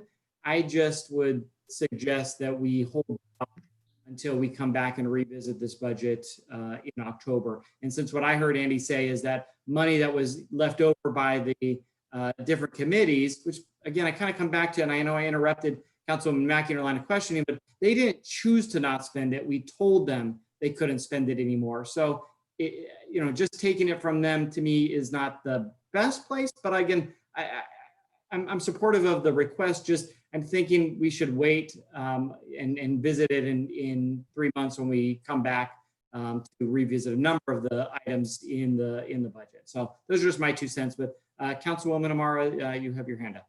Yes. Yeah. And, you know, I'd be comfortable with that.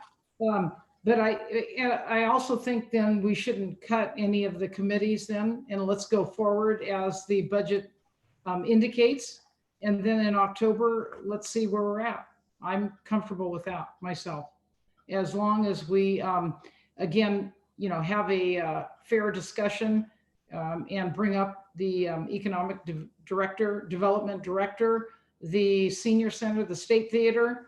I don't know how desperate they are, Cheryl. Can they wait till October? I don't know. Like I said, they're phase 4 business. Everybody else is in business but them. They're phase 4. Yeah. So I don't know. You do the math. Yeah. So I mean, how desperate is the situation, Cheryl? I mean, I don't know. I don't know. Well, like I said, we did get $27,000 from Big Dave Giving. We got a PPP loan to cover our employees up until 2 weeks ago. So, I mean, we've done a lot of things to keep our head above water for 3 months now. But, you know, we'll be having a meeting in a couple of weeks and I'll know better then. But, you know, I don't know. I mean, to me, I would hate to see those lights go out. Mm-hmm. I would. And I mean, it would be a huge loss for our community. But if that $15,000 is too big of a hit right now, then I'm not going to push it any further. I've made my case. Thank you. Councilwoman Amara, you're on mute. sorry. I was just wondering if we can use the CDBG funds for the State Theater. Loan them some money. Andy? I'm sure we can look into that. That's a good question.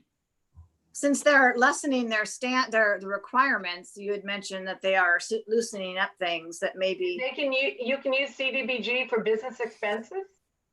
For a nonprofit? The business. Yeah. Yeah, but it's a nonprofit. Well, Sure. One of the issues that may be in conflict for the State Theater is that these are typically for job generation. And so it's so many dollars per job that's being added to the economy. And my guess is the State Theater wouldn't be adding additional jobs with these funds.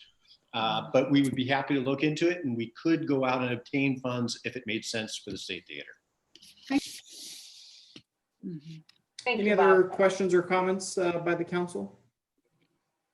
I would just say that, again, my recommendation to cut the budgets for the commissions was really meant to, again, put the additional funds in for possible economic development, and that can include the senior center, or it can include the State Theater later. I mean, those monies are just moved over there. And my reason for that, again, was that it's easier to add money back to a committee than it is to cut it, even though they're not going to be able to use these funds until August anyway. So that was really my rationale, was that it's easier to give them back money than to let them know in October that they're going to have their budget cut in half because we just don't have the revenue. So for their own planning purposes, that was my suggestion. I agree completely with that mindset. I think there's a number of things we need to revisit. And in my mind, what we really should be focused on ensuring gets done is our baseline items and the essential services, fire, police, infrastructure. And we've already talked about, we've already taken a cut in our roadway maintenance, but I am 100% myself open to coming back and revisiting, increasing, or returning back the money that our commissions are given, any of these additional budget requests. I just think that that we need to wait a couple more months. Andy said August, when we have an idea of how bad or okay the sales tax and TOT tax look. So Councilwoman Dowdy-Calvillo, you had mentioned you wanted to make a motion, but I just wanted to state that I am definitely supportive of us waiting to make the full allocation to the committees. But if there's no other discussion, that I'm going to go ahead and ask if there's a motion to kind of move it forward. So I'll make a motion, Mr. Mayor. Let me get my item. I guess I should have been. Let's see the budget here. Okay, so trying to figure out the best way to do this. I would move by resolution that we adopt the revenue estimates and the expenditure appropriations for all city funds for fiscal year 2021 as summarized in the fund, with the amendment that the Arts Commission, Economic Development Commission, Endurance Capital Committee, and the SHAC committees be funded half of what is proposed in the preliminary budget, and that those revenues, $30,500, be transferred to Department 125. And then we had, Daniel, the cut with the fire. So do we want to make a separate motion for that or incorporate that into this one? I can tell you repeat what Andy said, if that helps you with your motion. Well, we can, and in addition, that we would reduce the fire department equipment fund number 63 by half. So instead of 605,709, it would be half of that. That works. Which is 302,854. Okay. Is that it? Yes. Okay. Is there a second to the motion? I'll second. Okay. I'll look for any discussion on the motion. Seeing none, if the clerk, go ahead, Councilwoman Mackey. I just want to confirm something. The money that we're not taking any of last year of 1920's funds that the that the committees haven't spent, we're taking what is proposed for next year's budget and moving it into economic development. Yes. Okay. All right. Thank you for that confirmation. Amy, if you'll take the roll, please. Councilmember Dowden Calvillo, Aye. Amara. I saw her say it. Aye. Mackey, Aye. Stokely, Yes. and Mayor Berlant. Aye. That item passes. Is there an additional discussion? Yes. or motion related to this? Go ahead. We have to make a second motion with regard to the general fund, Mhm. Mr. Mayor. So I would move by resolution that we establish a general fund cash reserve in the amount of $5,229,429 for fiscal year 2021. Second. Okay, any questions? If the clerk will take the roll. Councilmember Dowden Calvillo, Aye. Amara, Yes. Mackey, Aye. Stokely, Yes. and Mayor Berlant. Aye, that passes unanimously. Before we move on to the next item then, is there any other that we need to discuss, or is the direction to staff to bring back the discussion this budget for a October or earlier timeline? Does that work for everybody else to continue Yes. this discussion? Yes. Do you want a motion, Prefer it Daniel? earlier. I'm sorry? I prefer it earlier than October. Andy, what's a reasonable thought of when you'll have a better idea of during the shutdown, when we'll have receipts for those dollars so we can kind of reconsider what our revenue looks like? So I'm anticipating the second quarter information will be available from the California Department of Tax and Fee Administration on their website right at the end of August. The only problem with that is it's just an amount. It says how much we've received, and until HDL gets that data and really starts sifting through it in September, we won't know anything about specific businesses. However, having said that, if I know an amount, or if we know an amount, that's something good to go with. So I think probably by mid to late September, we can probably get something back to the council. So is the council good if we give direction to, and I'll come back to you, Councilmember Stokely, good to direct staff to return back in September for a budget adjustment? Yes. Councilmember Stokely, you had a question? I just wanted to make the comment. I mean, obviously, we don't want to see either of the organizations, any of the organizations we talked about tonight, leave Auburn.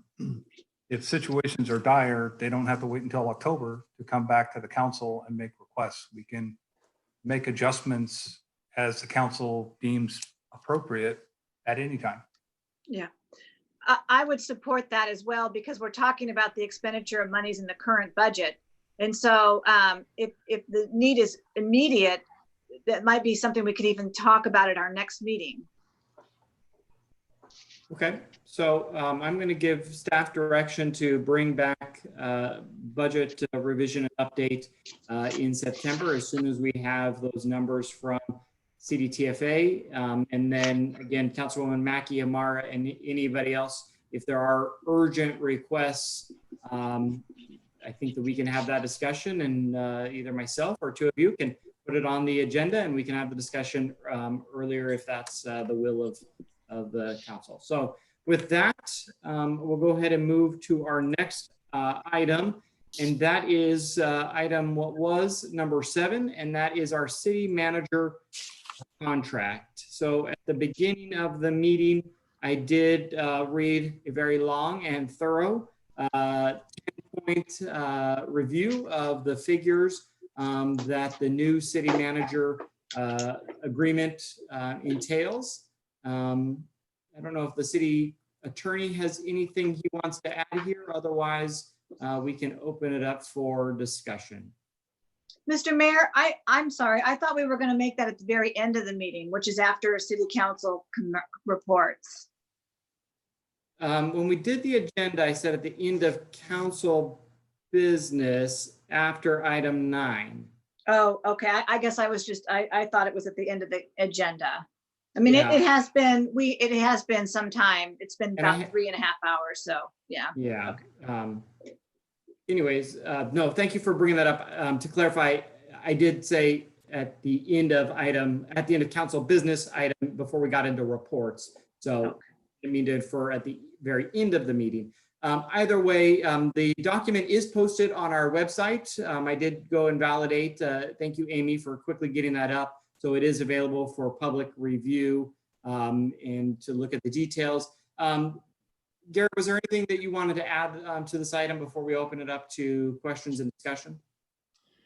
I would just note that at the beginning, your oral report met the requirements of the Brown Act, and I'm happy to answer any questions the council has about particulars of the agreement. Great, thank you. And just for everybody's sake, and I may have said this at the very beginning, and I'll try to be brief here so we can move on, but the timing of this agreement and the appointment had to occur based on state law during a regular session. So the city council was first able to see the agreement in closed session to get an update on our negotiations at 5 o'clock. And that's when we were able to come to an agreement to make the appointment. So there, I think despite what all of us would want to see as far as the ability to have further public review and scrutiny, just based on timing, that at this time, at least how we presented it, is the best we're able to do here is give a summary and allow for public comments. So before I ask for public comments, any questions that from the city council related to the agreement itself? Seeing none, I'll look to the city clerk. Any public comment on this item? I do have a public comment that was received over the weekend. I did not receive any public comment during the meeting, but I will show that public comment now. Great, thank you. And I will note that the council, like the other public comments, did review this ahead of time and did have opportunity to read prior.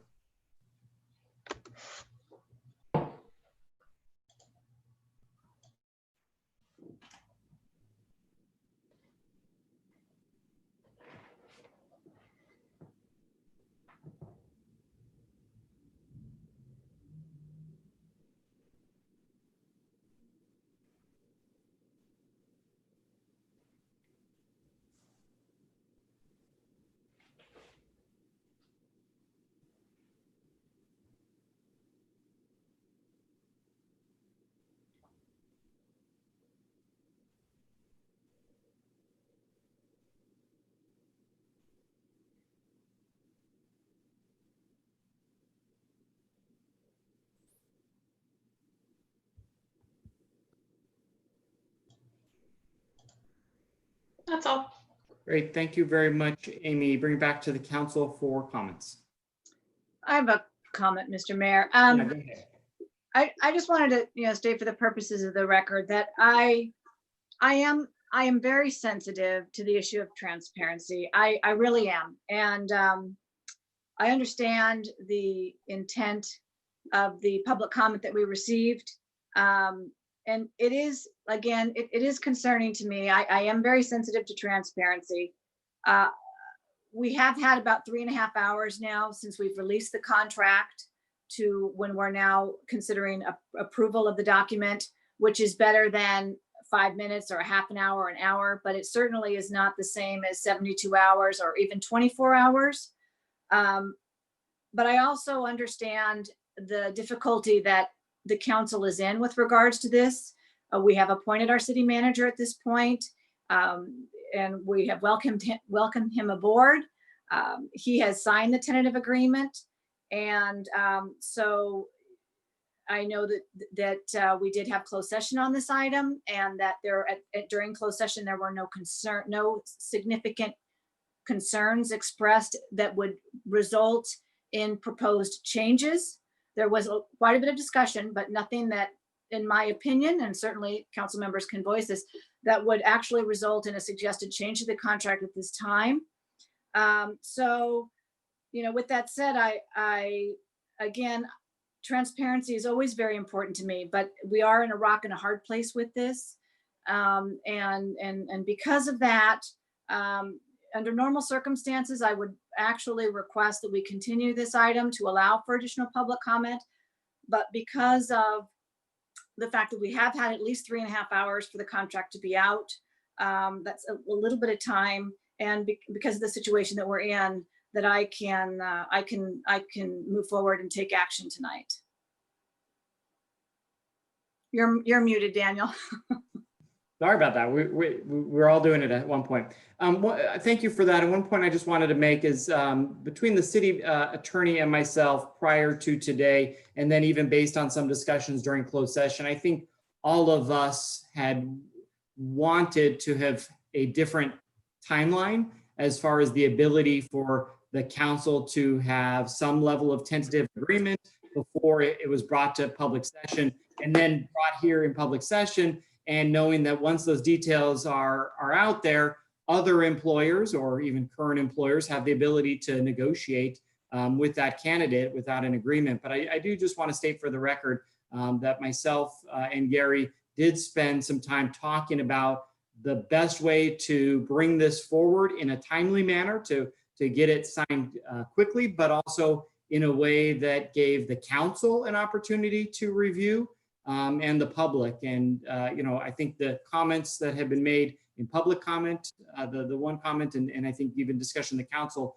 is very valid that, this hasn't been the same hiring, but we're also under a timeline and in an emergency situation with COVID where it's not business as usual. We don't have the opportunity to have people in the chambers to have open dialogue. And I would just note here that between all the city mayors and managers and the county health officer, we even talked about, are we doing the right thing? Can we allow for more public interaction? And it was made very clear that even though it's a legal requirement to have the meeting, it's a public gathering. And so I just throw that out there.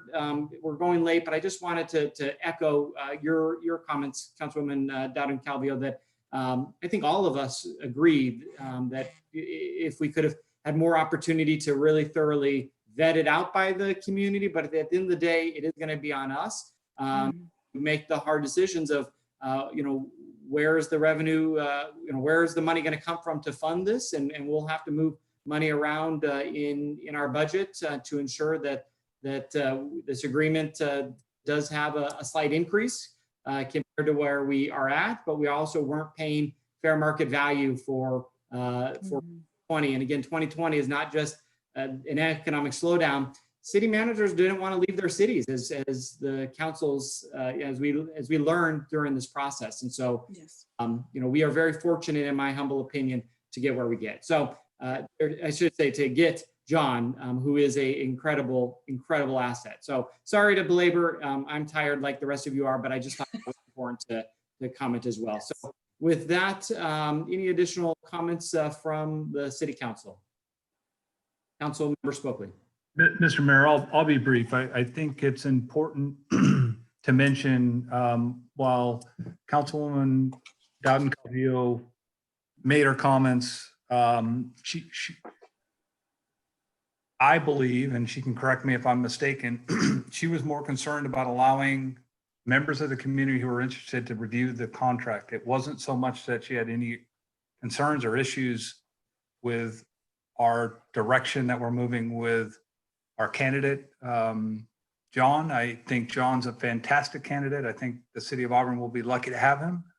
And that was a unanimous decision. So I just want to make sure that's clear. I'm assuming John's on the line listening, and I wanted to make sure that was clear for him. Great. Absolutely. That's correct, Councilman Spokley. I'm very excited to have John on board. It was really just an issue of transparency for me that I was grappling with. That was all. Just that ability of the public to participate. And John is in the waiting room should we need him or any questions, but any additional questions or comments from the council? Hearing none, is there a motion? Mr. Mayor, Go ahead. I'll make a motion, and I don't have it in front of me, so I'm going to wing it. I'll make a motion that we accept or adopt the contract for our new city manager. Second. Okay, if the clerk will please take the roll. Councilmember Dowden Calvillo, Aye. Amara, Yes. Mackey, Absolutely aye. Spokely, Absolutely, yes. Mayor Kurland. And I will be the fifth exclamation mark. Absolutely, yes. Again, John, I know you're in our waiting room queue here listening. We appointed you, but now the agreement is final. And of course, we will all be looking forward to it. And August 10th can't come soon enough. So, Or tomorrow. See you tomorrow, John. well, and it should be noted too that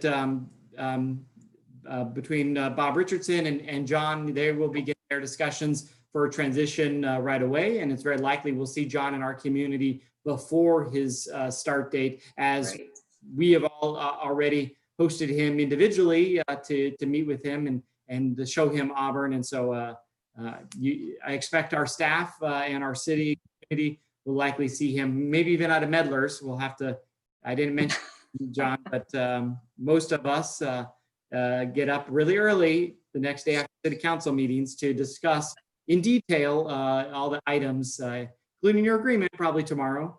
Maybe we should have put that in the contract, huh? Yes. Okay, with that, let's go ahead and move on to item number 10. We'll try to keep these brief. So item number 10, COVID-19 update. I'll turn to, I think our city manager will lead this conversation. Yes, Mr. Mayor and Council, be happy to. Obviously, the major change that came out this last week was masks being made mandatory by the governor in most public places. Interestingly, that has been, over the last 2 weeks, the major area of complaints that we have seen throughout the community. People not wearing masks, and when they're out in public, now it has become a mandatory part of the communities. What we will be doing is standing up some new education programs to get out into the town and make sure that people really understand the importance of maintaining their masks on at all times in the public. Nail salons, massage parlors, tattoo parlors have all been allowed to open.